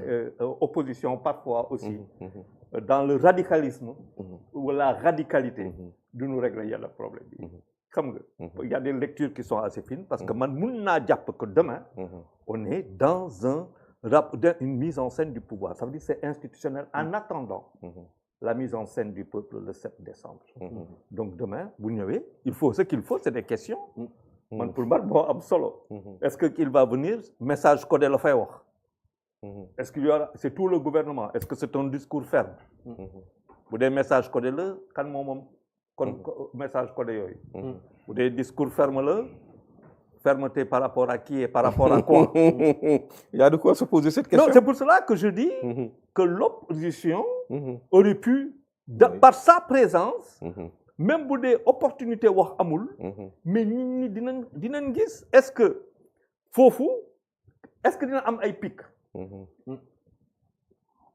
contre qui kan moom pic yi est-ce que c'est l'opposition même s'ils ne viennent pas il y aura des pics c'est sûr waaw donc loolu yëpp ab de bon moo tax ngeen war a ñëw non pour moi ñëwoon foofu c'est pas la peine ou pas amoon na des solo pics bu ñu fàtte aussi c'est un souverainiste idéologue est-ce que loolu dina fa génn souverainiste et s'il y a un discours un rappel du programme souverainiste c'est par rapport à qui et par rapport à quoi dans une situation de crise défense souverainiste défense de rire non moi je veux dire c'est pour cela que dama toog ma ne il y a tellement d'opportunités d'analyse pour voir loolu ça a été l'occasion pour dire waa Abu Dhabi lan la parce que man ba léegi je n'ai aucune réponse par rapport à ça la question n'a pas été évoquée en Conseil des ministres ce qui est quand même un peu surprenant ou bien c'est dans l'ordre normal des choses que Premier ministre dem voyage boo xamante ne dañuy wax c'est la première fois dans c'était pour le gouvernement et que tey ñëw na Conseil des ministres deful le point sur ce voyage-là alors que le président de la République en revenant de voyage moom joxe na les détails de son Mohamed da nga bëgg ma wax la dëgg xamatuma dara ci République ak institution man pare naa ci quoi xamatuma dara defe naa je suis dans nekk est-ce que ma arrêté sax ay émission yooyu dem def leneen parce que da nga non doo xam pourquoi non c'est parce que dafa am loo xamante nag daa mel na respecté wu loo ma nañ ñu respecté waay nañu respecté de man loolu laa gis dem nga uti dem nga kii mais nag ma ko wax déjà que indi na fi coow vendredi samedi dañ doon def émission non samedi mu am loo xamante ne bataaxal boo xamante ne Madiambal moo ko wax mu lan lañ si wax bu amoon benn communiqué rek yëppay leer duñ fi toog di wax ba Madiambal tey am benn existence politique bu doy waar au Sénégal mais c'est une opportunité qui est ouverte du yow yaa ko jox du man maa ko jox ñi ñoo ko jox ñoo ko jox donc pour man quand j'ai regardé le conseil le communiqué du conseil des ministres je me suis senti frustré. Absolument. Parce que am na lu ñu ma amel. c'est un minimum. man awma ko quand je dis lu ñu ma amel c'est en tant que citoyen intuité personnel. loolu awma ko. léegi est-ce que c'est pour aller à l'Assemblée nationale. annoncer ko foofu. parce que loolu tam mën na am mu dem Assemblée nationale mais c'est l'occasion pour l'opposition aussi. nga taxaw ne ko bon. Pourquoi defoo lii est-ce que lii la est-ce que yow yaa war a dem est-ce que c'était pas le ministre du commerce est-ce que lii ak yu demee noonu mais des questions loolu am na ban pour man donc. comme mën na ko évoquer la prochaine fois. Hein? comme mën na ko encore gis nga. honorable en tout cas avec les récentes les récentes déclarations aujourd'hui de Madiambal. Aujourd'hui Madiambal a encore parlé. non par rapport ak. non le truc de Wakam. Non, c'est un journaliste d'investigation de renommée internationale que tout le monde connaît. Boo xam ni Charles c'est un grand journaliste, il sait ce que je dis. Non, Madiambal, je travaille avec lui. C'est quelqu'un. Voilà, Madiambal, moi je le compare avec Babacar Touré. À peu près. Donc Babacar Touré, il était beaucoup plus brillant. Il est bien normal. Mais c'est un homme impliqué. Que le doyen Gaye fasse l'éloge de Madiambal. Non, je ne fais pas son. C'est un membre de l'APR. Non, c'est pas un membre de l'APR. Madiambal? Non. Madiambal, il a travaillé en toute étroite collaboration. En étroite collaboration avec le président Macky Sall. Oui, il a travaillé avec lui. Beaucoup de problèmes qu'il a eu, c'est dans sa collaboration avec Macky Sall. Non, c'est pas l'axe du débat, mon cher ami. Oui, je sais, mais moi je le défends. Et vous revenez intensément sur les propos de Madiambal. D'ailleurs, dans le bëgg, ñun bu suba, ñu jël waxu Madiambal, perdre notre temps pour interpeller le Premier ministre. Si vous ne le faites pas, vous aurez trahi le peuple sénégalais. Ses collaborateurs, si vous ne le faites pas, vous aurez trahi le peuple sénégalais. Madiambal, il était dans une liste avec Amadou Ba. N'est-ce pas? Oui. Il y a des députés qui sont élus sur cette liste. Ñoom na leen jaral ñu ñëw wax askan wi.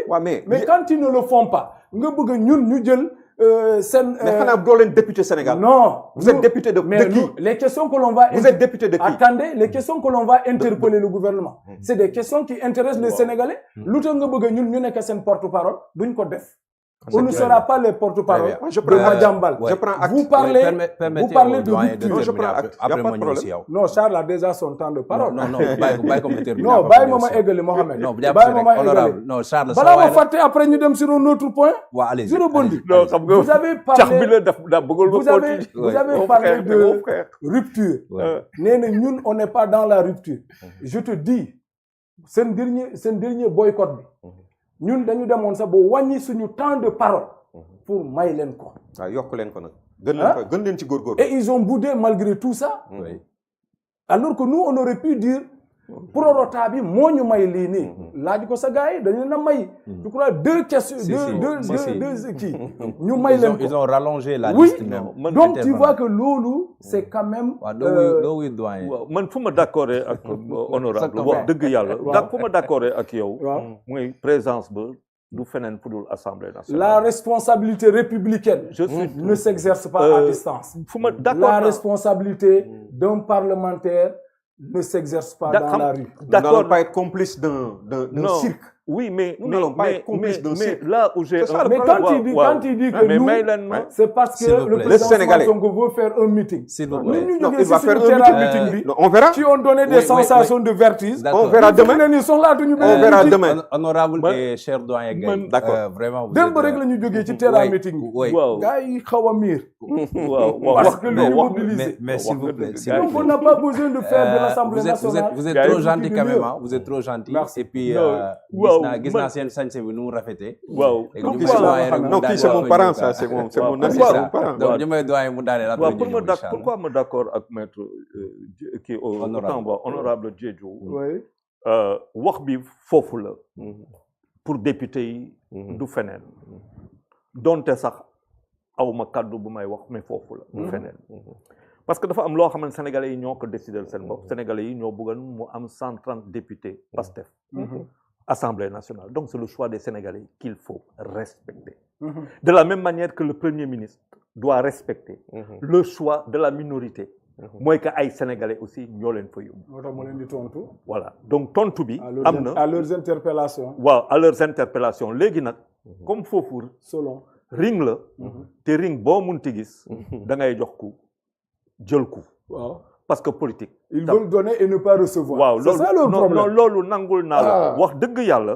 man non dama ko kii fay ay députés si tu nuy 1% 3% kërën ñuy jël si ba pare. c'est eux qui refusent de recevoir des coups. waaw moi ils sont la majorité. non le premier ministre a pris beaucoup de coups aussi.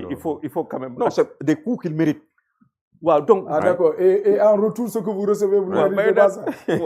s'il vous plaît s'il vous plaît. De toute façon sur un ring il y a que les coups interdits en dessous de la ceinture bokku ci ak kolo ji ak kolo mais tous les uppercuts lépp am na fa donc premier ministre bu ñëwee day indi ay uppercuts am duggal fii xam nga gars yi donc pour man loolu yëpp daf si bokk mais man fu ma gënoon jàpp réflexion parce que pour man c'est ça la vitalité d'un débat la vitalité d'une démocratie s'élève au niveau de l'intelligence de la démocratie et c'est ça qui me manque terriblement parce que tey le premier ministre bu fekkente ne dem na foofu assemblée est-ce qu'il ne prépare pas de manière psychologique le peuple au 7 décembre par rapport à une crise boo xamante ne ñu ngi koy vivre mais c'est l'occasion pour les débats yi xaar les députés de l'opposition ñu indil ma si loo xamante ne man après mun naa xool mun naa analyse mun naa gën a jàpp kii mais la politique de la chaise vide man dama la koy concéder honnêtement raté opportunité la donte bon je sais pas si loolu rien à dire donte nga ñëw foofu ay heure ak ay heure man bu ma doon foofu laay dem toog foofu teg suma ceebu jën si suuf laay toog. xam nga loolu bala muy neex moom débat quoi mais y a pas de débat là-bas. y a pas de débat. On te donne 2 minutes. On dit le député sangam on te donne 2 minutes pour parler. Tu viens pour 2 minutes. Non ban débat moo mën a am foofu. Très bien alors honorable faut respecter les gens. Honorable demain lii xaar premier ministre assemblée nationale yéen naka ngeen koy waajalee est-ce que ce sera l'occasion d'évoquer digganteem ak président de la République. Ou bien ce sera l'occasion comme doyen nu mu ko waxee ci mu wax ci voyage am ci Abu Dhabi ou bien il y a d'autres questions beaucoup plus essentielles yoo xamante ni yéen a ngi ciy xaar la. Les questions de Madiambal aussi. Attendez, ne nous distrait pas. Madiambal, nous ne serons pas son porte. Sa caisse à raison. Alors moi je compte sur toi. Il y en a beaucoup quand. Je compte sur toi pour le faire. Non, vraiment. Et après quand je te verrai, je vais te donner un grand respect. Je vais vous dire une chose. Je vais dire voilà mon député. Je vais vous dire une chose. Il y a des gens comme Madiambal. Avec ce qu'ils font. Donc, moi, je me concentre quelque part avec une vidéo en train de suivre. Pourquoi? Moi, c'est les gens que j'entends dire, n'est-ce pas? Et Cheikh Yérim aussi, quoi. Oui, c'est la même chose. C'est la même chose, n'est-ce pas? Parce qu'ils sont dans la désinformation. Eux, ils ne dictent plus. Maintenant, même intérêt askan bi, même la sécurité de notre pays, de quoi il dit manipulation, mon kooku jarul ma lay jox crédibilité. Nous, on s'interdit ce que Madiambal dit. Nous, nous avons que ci tribune bi, va évoquer des questions sérieuses. Nous attardé dit monsieur le premier ministre Madiambal li la wax. Ah non, on n'a pas ce temps-là. Très bien. Su ngeen ko bëggee n'est-ce pas yéen na ñëw leen ngeen poser ko question yoo xamante ne su ngeen ko poser sa askan bi gën leen a jéppi. Tu parlais de ce que l'on va aborder demain ndax dañuy aborder diggante président de la République ak premier ministre. Moi je crois que ça c'est un problème interne à nous dans le PASTEF. Vous comprenez? Problème bi fu mu am relance bu mu am ci biir PASTEF la am te boobu ba léegi ñun en bon républicain ñu ngi ràññee les affaires du parti ak les affaires du pays. Bo jamono bu ñuy wax ni il n'y a pas de crise institutionnelle. Le premier ministre mu ngi def liggéey bi ko président de la République santaane. mu ngi coordonner l'action du gouvernement. La preuve est que exercice bu mu war a def suba mais c'est un exercice boo xamante ne dans la vie normale des institutions, dans les relations entre l'exécutif et le législatif.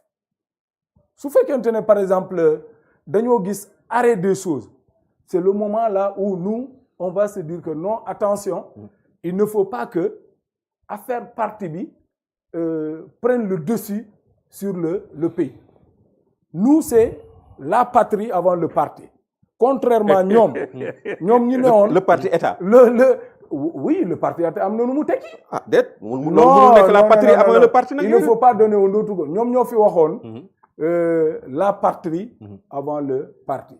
Mais dans l'exercice gis nañu c'est le parti avant la patrie. Mais nous au moins voilà un moment boo xamante ne ñëpp sentir nañu ni ki am nañu problème suñu biir waaye ñu ngi liggéey pour que problème boobu bañ a feeñ ci fonctionnement réew mi loolu am na wala amul lan moo taxaw. mais lu tax premier ministre bu fekkee ni voyage am bi c'était pour le gouvernement que dafa dem wuti xaalis au niveau de Abu Dhabi selon certains dires. lu tee évoqué wuñ ko en conseil des ministres pour faire le point alors. Cela ne veut pas dire que évoqué wuñu ko démb. nit ki duñ ko évoqué. je n'étais pas dans le secret du conseil des ministres. mais lu ñu mën a jàpp ni mooy le premier ministre il est arrivé je crois tard un peu dans la nuit hein mais ni ma jàpp bu defee un voyage du genre par A ou B dina wax président de la République fi nga ma yebaloon parce que le premier ministre yu voyagé c'est sur instruction du président de la République. oui sauf que ça n'a pas été débattu en conseil des ministres. ni mais moom laa lay wax ni non ce n'est pas que. ni au moment où il partait. disons que le communiqué du conseil des ministres n'en fait pas état. oui n'en fait pas état loolu ngeen mën a wax. oui mais pour le moment. lu ñu waxul mënuñu xam lan la mais man dama jàpp ni président de la République. mooy autoriser premier ministre n'est-ce pas mu voyager au nom de l'État du Sénégal nous sommes dans une république vous imaginez que président de la République yebal premier ministre dem mission ñëw du ko def un point est-ce que aussi tous les points la ñuy def léegi dans le conseil des ministres du il pourrait y avoir des questions sensibles yoo xamante ne day ñëw rendre compte président de la République ñu xool le moment opportun pour communiquer là-dessus ça peut être aussi des questions sensibles hein parce que xamuñu mission ñun gisuñu comment ça s'appelle l'ordre de mission pour ñu xam exactement lan la demoon Abu Dhabi moo tax ñu war ci mandu mais en tout état de cause nañu jàpp ni président de la République moo ko yónnee à Abu Dhabi très bien ku la yónnee nga voyager sur les moyens de l'État xanaa kay mooy le minimum boo ñëwee da nga koy c'est les moyens de l'État vous confirmez que c'est les moyens de l'État mais booy voyager du état du Sénégal. Le jet privé, c'est les moyens de l'État. Mais de toute façon, je sais que tu tournes état du Sénégal, le voyager. D'accord. Il n'est pas premier ministre de sa personne, mais premier ministre du Sénégal. Quand tu tournes état du Sénégal, le voyager. Donc, lolo so amul, on ne va pas dire que bon, parce qu'on l'a pas évoqué, que peut-être qu'il n'a pas fait de contrôle. Même ça pourrait être sur des sujets sensibles. Soxlawul une communication, je dis comme ça, hein, j'analyse. Soxlawul une communication à haute et intelligible voix comme ça. Ouais, la communication, si c'est sensible, ça voudrait dire quoi? Non, amna lo xamantene Charles sur des questions de certains accords secrets. Yow, tu es un grand journaliste. Xam nga ni du lepp lañuy tek ci penc mi. Oui, mais justement, est-ce que tay ji kon suñ la déggé bu baax fi mu ne nii jarul ñuy xalaat wala ñuy ragal ni crise institutionnelle dina am. non crise institutionnelle du am. Très bien. Parce que ñun ñu ngi liggéey. pour que ñu régler problème yi suñu biir. ñu bañ vraiment problème bu am. suñu biir mu déteindre dans la vie des institutions. foofu ñun duñ ko nangu. moo tax ñu ngi liggéey. et je sais que le premier ministre il est très conscient de ça. très conscient. Très bien. Donc, loolu ku xalaat ni Sénégal dina egg foo xamante ne crise institutionnelle comme ne ñeneen ñi nu ñuy ñaan pour que ñun peut-être que waa PASTEF j'entends même je vois même des gens démb maa ngi ko wax ci benn émission ñu bëgg ñu ngi ñaan loolu am pour que ñoom peut-être que ñun waa PASTEF ñu dem beru ñoom ñu ñëw nekk à la commande des affaires ñu ngi fooyee seen xel ñun loolu du musa am bu soobee yàlla. D'accord. te ñu ngi liggéey pour que le président de la République et son frère Ousmane Sonko ñu waxtaan.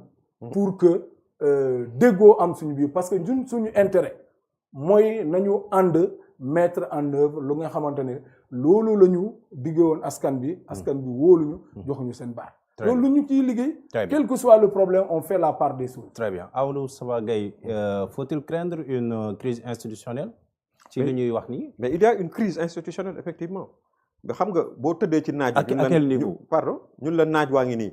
nga janoog naaj non entre le président de la République et son premier ministre. il y a une crise. faut pas tey léegi bu may jógee ci kii maa ngi gis les intellectuels du Sénégal yoo xam ni sax très proche de Pastef ku mel ni ki maître Mame Adama Gueye qui fait partie des ñi nga xam ne ñoom ñoo njëkk di daje ak Ousmane Sonko dans des cercles d'études di ay partenaires am di mentoru ku mel ni ki Dieye Cheikh Tidiane Dieye et cetera Banks il était avec Mbaye Gueye de l'université de Dakar ak yeneen d'autres intellectuels yu taxaw Moundiaye Cissé etc. di wax ni aujourd'hui il est temps que ñoom ñu jóg parce que aujourd'hui cette crise interne au sein non seulement il y a une crise économique bu doy waar ci réew mi mais aujourd'hui on est dans une crise institutionnelle donc si vous dites qu'il n'y a pas de crise institutionnelle mais li xam nga kuy sàqami te dara nekkul sa gémmiñ sa bopp ngay nax mais de grâce parce que xam nga affaire bi lan la nous sommes tous concernés tous les Sénégalais sont concernés gis nga mbir mi dañ leen ko jox mu ni ñumu te dañu bëgg ngeen delloo ñu ko mu ni ñumu comme ni ko lébu bi di waxee. Ahmed Ndir xam nga il faut pas transférer vos problèmes internes di ko jël di ko indi mu au niveau de l'État bu fekkoon dafa nekk une crise interne au PASTEF dans tous les partis politiques il y a des crises internes mais gérer ça à l'interne. Discuter entre vous mais quand par exemple le président de notre pays quand des DG qui appartiennent à votre parti le prennent di ko sànni xeer guddeeg bëccëg di ko yekk lu mel ni xamee ñëpp di ko gis ay nit di ko saaga ay lu nekk di génn ay photos di ko toroxal quand lui-même le premier ministre du Sénégal day toog indi ay ganam ñu toog janoog àddina yëpp mu naan ko vous n'avez pas de courage politique quand tu lui dis que vous manquez de courage quand tu lui dis que vous n'avez pas d'autorité n'est-ce pas un premier ministre qui dit ça à son président de la République fan la amee ci àddina loolu il faut pas dire qu'il n'y a pas il faut régler cette crise. Mais il a bien dit crise institutionnelle. Il faut assumer vos restes. Non, pardon. Une crise institutionnelle. Moi, je parle de crise institutionnelle. Mais à quel niveau exactement? Mais je vous l'ai dit. Entre le Premier ministre et le Président de la République. Pas une institution de la primature et la présidence de la République. Il y a problème. Il y a problème. Un problème interne qu'ils veulent transférer au niveau de...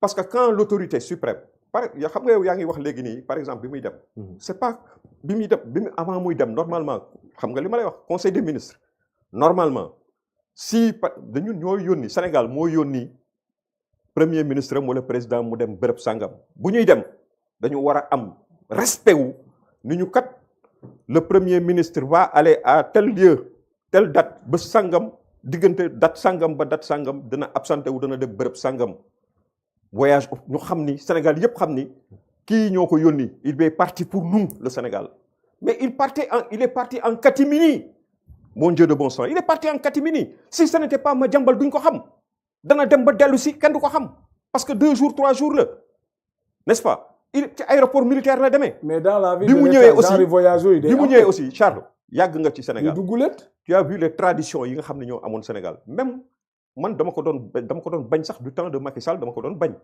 parce que bu njëkk lu ñu daan gis quand un officiel génn réew mi dem bu dellu see lu muy fan lañ koy poser ay questions salon d'honneur il descend wàcc ci tapis bi ñëw salon d'honneur on lui tend le micro la presse quelles sont vos impressions par rapport au voyage que vous avez effectué nangam ak nangam depuis Senghor ba léegi noonu la demee woon n'est-ce pas mais on est en train encore plus de perdre ces acquis. Très bien. C'est malheureux.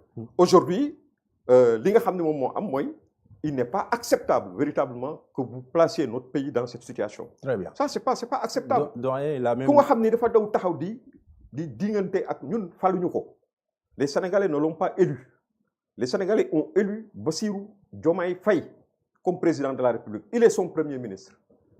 Même su fekkee ni ñoo bokk parti ñoo bokk lépp xarit lañu nangam ak nangam nous tout ce que nous demandons c'est que ñu respecter les fondamentaux de l'État du Sénégal ni mu daan doxee ñu continuer di ko gis di ko doxee parce que lii bu continuer xam nga ku xam les prémices de 62 de décembre 62 je leur dis ici l'autre jour. Oui.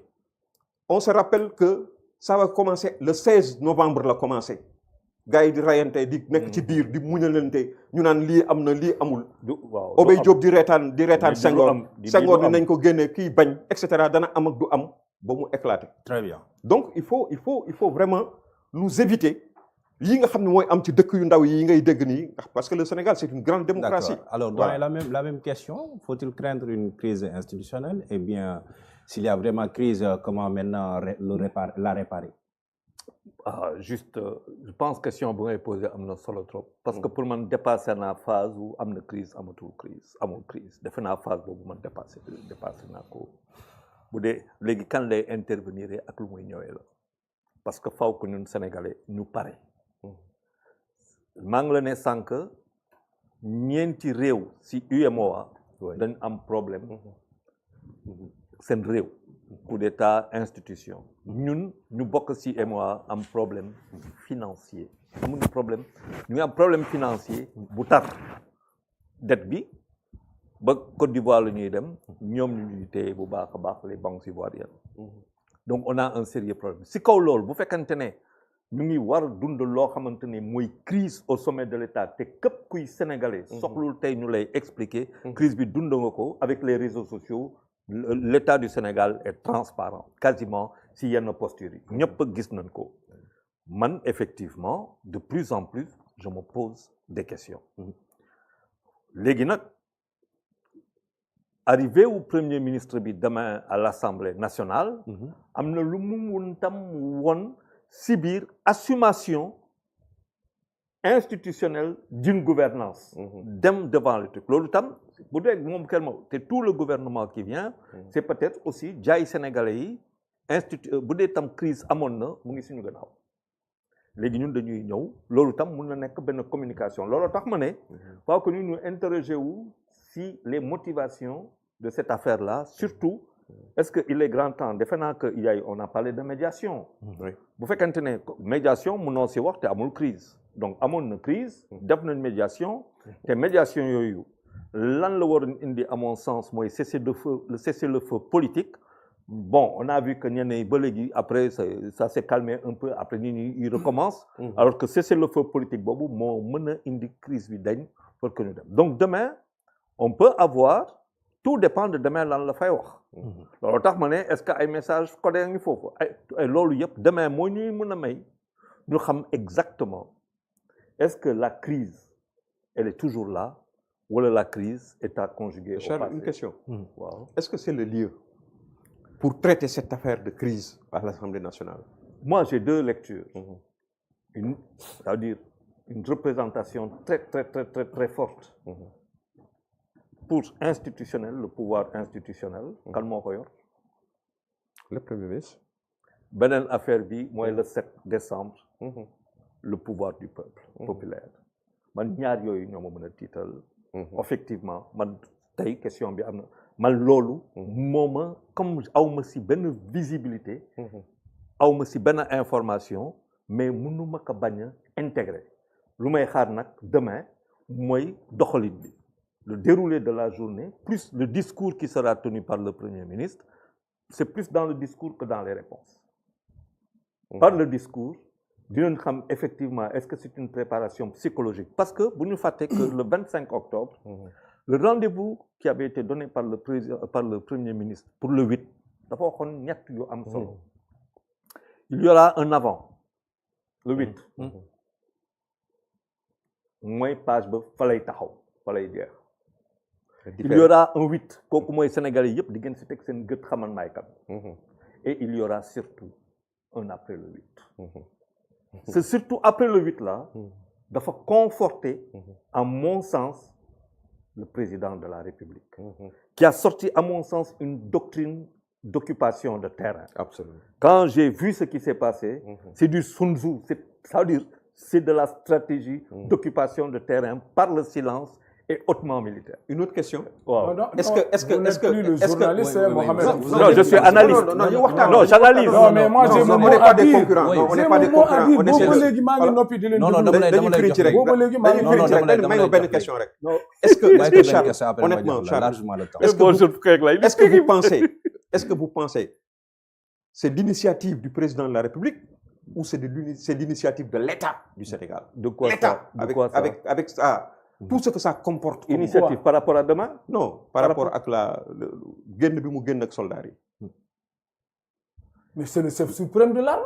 Ouais, non, je sais, bien sûr. Quand le président. Mani, est-ce que vous pensez honnêtement, en toute honnêteté, que c'est lui qui a été à l'initiative de rassembler ça, ou bien c'est une réponse de l'État du Sénégal par rapport au 8? Non, il ne faut pas faire... Le diable est dans les interprétations.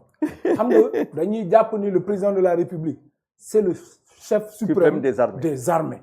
Quoi de plus normal que Moudem une manifestation avec l'armée?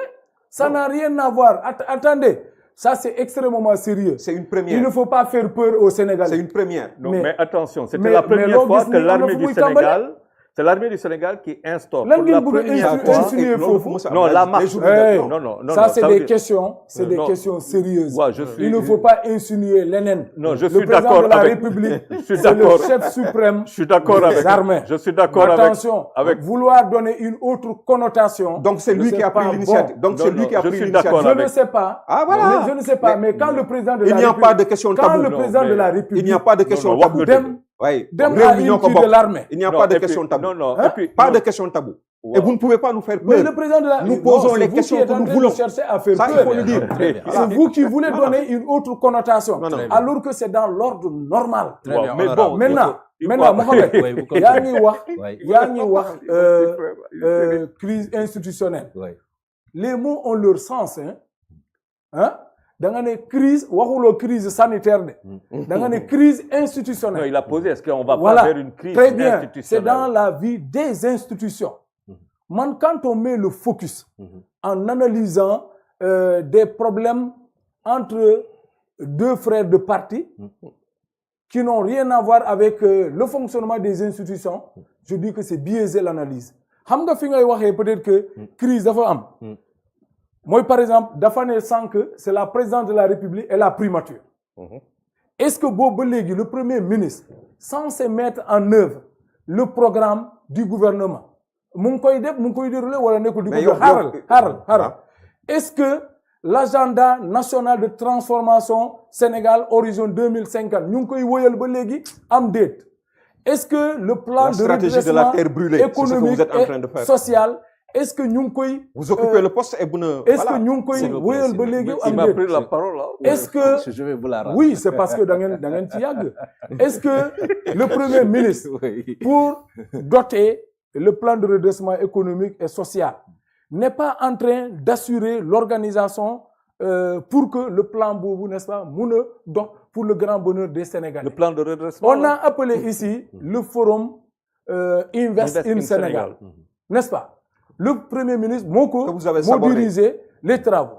Avant ça, le Premier ministre, dans une cohérence gouvernementale, organisé nañu comment ça s'appelle avec l'Assemblée nationale le nouveau code d'investissement au Sénégal.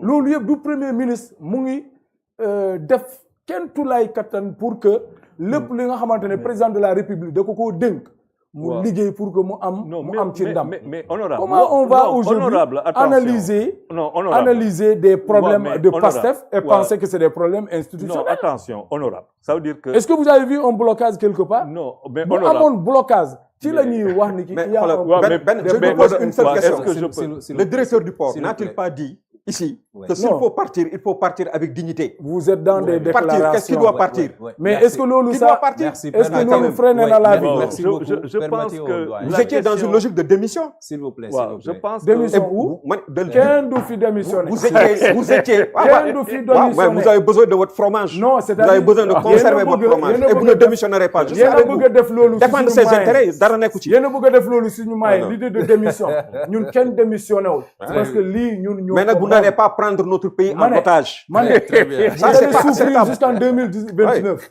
Vous n'allez pas askan bi prendre ñun la notre pays wóolu en n'est-ce pas otage. fal ñu Pour préserver vos intérêts personnels, 54%, vous voulez joxaat prendre ñu notre pays en otage. C'est une pas majorité acceptable. confortable à Alors, très l'Assemblée bien. nationale. Merci à vous, s'il vous Vous plaît. n'allez pas mettre ces idées de pression là de qui au sein de PASTEF. Je compte sur Des toi gens demain pour que matures vous ñoo fa posiez la nekk. question. Des gens matures ñoo nekk au niveau de PASTEF.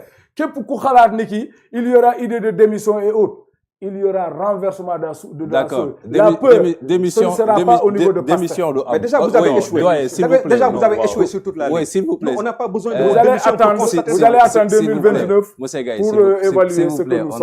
honorable, Wow. s'il vous plaît. Non, c'est lui qu'il faut demander. Oui, d'accord, s'il vous plaît. Monsieur Gaye, Honorable s'il vous plaît. Balbouba. D'accord, oui, doyen.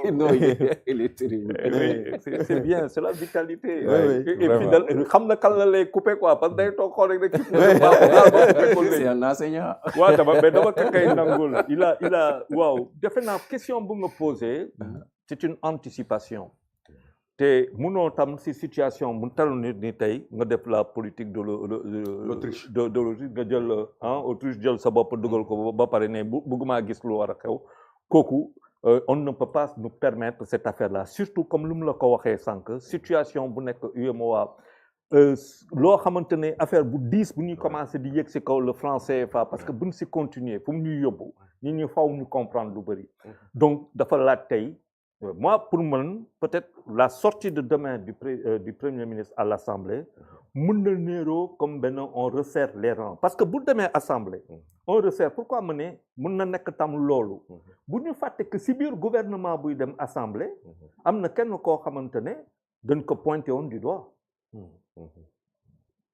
ah oui il y a un ministre qu'on avait pointé du doigt pour surfacturation n'est-ce pas sa présence demain à l'Assemblée nationale il est imposé par le président de la République il est tenu d'y aller non mais le président refuse qu'il parte non il est membre du gouvernement mais le président refuse qu'il parte il dit qu'il le conserve il a dit qu'il le conserve fan la ko waxee non xoolal s'il vous plaît c'est des notoriétés non fan la ko waxee xam nga su ko waxul woon mooy lan mooy mu génne ko monsieur Gaye s'il vous plaît il ne reste pas beaucoup mais de boo temps ne président lii la wax honorable s'il vous plaît léegi xam nga demain la présence de ce ministre là dans doyen yow tamit lu facilite il était déjà présent des travaux de commission war ngay junj tamit c'est un citoyen il était déjà présent en travaux de commission non je veux dire il était présent c'était vraiment chaud hein waaw mais je peux c'est un journaliste waaw il était présent foofu seul il n'était pas avec le premier ministre dans une délégation boo xamante ne gouvernementale conduite par le premier ministre à l'Assemblée nationale mu nekk foofu l'image là peut être très forte non mais il se voit avec le premier ministre du conseil des ministres waaw je veux dire dafa am loo il se regarde hein est-ce que il se regarde comment puisque toi tu es dans les secrets des dieux s'il vous plaît c'est une image boo xamante ne qui peut être très forte pour le commun des Sénégalais. Je suis d'accord. Image boobu mun na woon que am na loo xamante loo xam ni mu ngi fi woon mais loolu dépassé nañ ko. Mais Charles, vous êtes dans le mbootaay vraiment. Non. Vous êtes dans le mbootaay. C'est un raisonnement de Sénégalais quoi. Non, attention. Ça veut dire que quand on il y a des choses, c'est des choses sérieuses ça. Non, mais attention. Voilà. Moi, justement, c'est pour cela que je dis. Quoi. Non, c'est pour cela que je dis l'œil qui observe. Moi, je suis intellectuel. C'est celui qui observe et qui raisonne. C'est pas celui qui pense. Man pense au monde. Mais raisonner. Parce que vous me les premiers ministres avec tout son gouvernement. Donc compris un ministre boo xam ne dafa am luñ ko tuumal mu nekk foofu ban image nga bëgg a wan. Tout à fait. Ah ben oui. Quelle est l'image que tu veux montrer? kooku da nga koy joxoon pour mu ñëw wala alors wala da nga ko joxoon wala dafay ñëw foofu ñu ñëpp ñu àndandoo fàtte loo xamante ne moo nekkoon suñu gannaaw pour avancer dem si kanam. Charles, je ne vois pas la pertinence de ça. Mais je suis pas pertinent. Mais nous, c'est ça sur toute la semaine. Mais moi, tous les mercredis. De la même manière que je ne voyais pas la pertinence de dénoncer quelqu'un. Mais il est placé sous son autorité, non? Je ne voyais pas la pertinence de dénoncer quelqu'un de cette manière devant tout le monde et après d'être avec lui. Il ne faut pas me chercher, Maître Magla, qui est honorable. On va chercher Dick Bofek. On va chercher Dick Bofek. Attends, sa personnalité aussi. Très bien. Non, par contre, non, mais donc, il faut tenir que nous, c'est ça, non, s'il vous plaît. Bon, me chercher. Man billahi, bu ma la dénoncer d'une certaine manière, de manière publique. Bon, me défait yenn publiquement nga kii ko. Fii ba àllaaxira jusqu'à l'extinction du soleil na nga xam ne que ñàkk nga mën ñàkk naa la. Parce que nag man waaw du ma caaxaane yenn yi man doo ma jël asaaloo ma si mbedd ba pare bëgg ma récupérer nii. man dañu yàq suma oto. Tu cherches à récupérer? Non dama ne j'ai parlé dans le général. Il faut le réhabiliter au moins quoi. Voilà. Il faut voilà. looloo tax ma ne est-ce que image. S'excuser quoi au moins. Non j'ai pas xam nga li ngeen waxul par rapport à ça. Non déglu qui ma a déclenché les hostilités. Non déglu waaw mais déglu ma rek. C'est lui. Non déglu ma envoyé par qui. Ah oui, vous n'avez pas suivi l'anniversaire des autres alors? Oui non, mais non. Ouais mais honorable. Mais lan la fa wax dafa honorable. Il a même cité son nom pour le louer. Mais honorable est-ce Il a que même cité lui personnellement il a même cité Abdourahmane. Il a même cité le nom du président Ousmane Sonko et le saluer. Là je n'ai plus le choix parce que temps bi dafa jeex. Ouais déedéet non alors que doyen waroon na daaneel li mu doon wax rapidement doyen. Ah oui. Non ça veut dire que tey pour man suba c'est un exercice régalien. On est d'accord? Le Premier ministre va à l'Assemblée nationale. Il avait annoncé le 28 au Grand Théâtre. C'était une information. Il va à l'Assemblée nationale. Est-ce que c'est un show qui va être un show institutionnel en attendant le show populaire du 7, on ne le saura que demain. Lan la fay wax mais man dafa am loo xamante ne naa ko. Des questions que j'ai posées tout à l'heure. Maintenant nag, comme je suis tout à fait d'accord avec Honorable, c'est-à-dire que l'opposition rate une opportunité de marquer une présence de quelque manière que ce soit nag, sauf la violence. Très bien. Voilà, ça c'est raté. Et donc, buñ ko bàyyee mu ñëw def foofu benn show ba Sénégalais yi kontaan si show bi, ils n'auront que leurs yeux pour pleurer. Très bien. Merci beaucoup. maa ngi leen di jaajëfal bu baax a baax. Régie, am na benn photo bu ma leen yónnee. Si vous pouvez me donner ça à l'écran, s'il vous plaît, ma jàllale ko. Et j'en profite également pour informer qu'il y a eu des nominations au niveau de l'OFNAC. Donc, les 12 membres ont été nommés par décret du président de la République, Boumou Signé Taïdjilé. À la tête, donc, il y a le président Moustapha Ka, des magistrats féminins, président OFNAC, et Birahim Seck, membre de la société civile, le vice-président, ainsi que 10 autres membres, le président de la République nommé donc par décret. Et c'était sur la base de Lindon Wahfani pour me dire. Excusez-moi, sama añ bi moo xaw a bari trop. Appel à candidature laa bëggoon wax. Donc c'est sur cette base-là que le président de la République donc a procédé à ces nominations. Mais si vous pouvez me donner l'autre image, s'il vous plaît. Suñu benn doomu Sénégal boo xamante ni dafa réer ay mbokkam. Donc mu ngi noonu Ousseynou Fall woy foofee ca Gambie. Ça fait 2 mois ay mbokkam gisuñu ko. Donc ñuy sàkku képp koo xamante ni teg nga ko gët maanaam gis nga ko nga woote ci numéro boobu di 77 213 95 91 77 213 95 91 moom Ousseynou Fall. Donc ça fait 2 mois di doomu Sénégal boo xamante ni foofee ca Gambie ay mbokkam amuñu benn information bu jëm ci moom. Donc c'était votre émission Jàngat Actu nekkoon benn numéro spécial bu ñu consacré woon ca la xew ca Guinée-Bissau et aussi des questions d'actualité nationale lu ci mel ni passage bu premier ministre demee foofee ca assemblée maa ngi doon dalal honorable Bakary Diédhiou maa ngi lay jaajëf bu baax honorable merci beaucoup. Merci Mohamed, mais je profite pour féliciter mon ami Birahim Seck. Oui. Je sais que c'est un Sénégalais valeureux ki nga xamante ne le bien-être des Sénégalais da koo ñor, surtout les questions de transparence, les questions de lutte contre la corruption, des questions yi nga xamante ne pour que les ressources lu mel ni ressources naturelles mu amal njëriñ askan bi. Je sais que liggéey na ci bu baax a baax a baax a baax.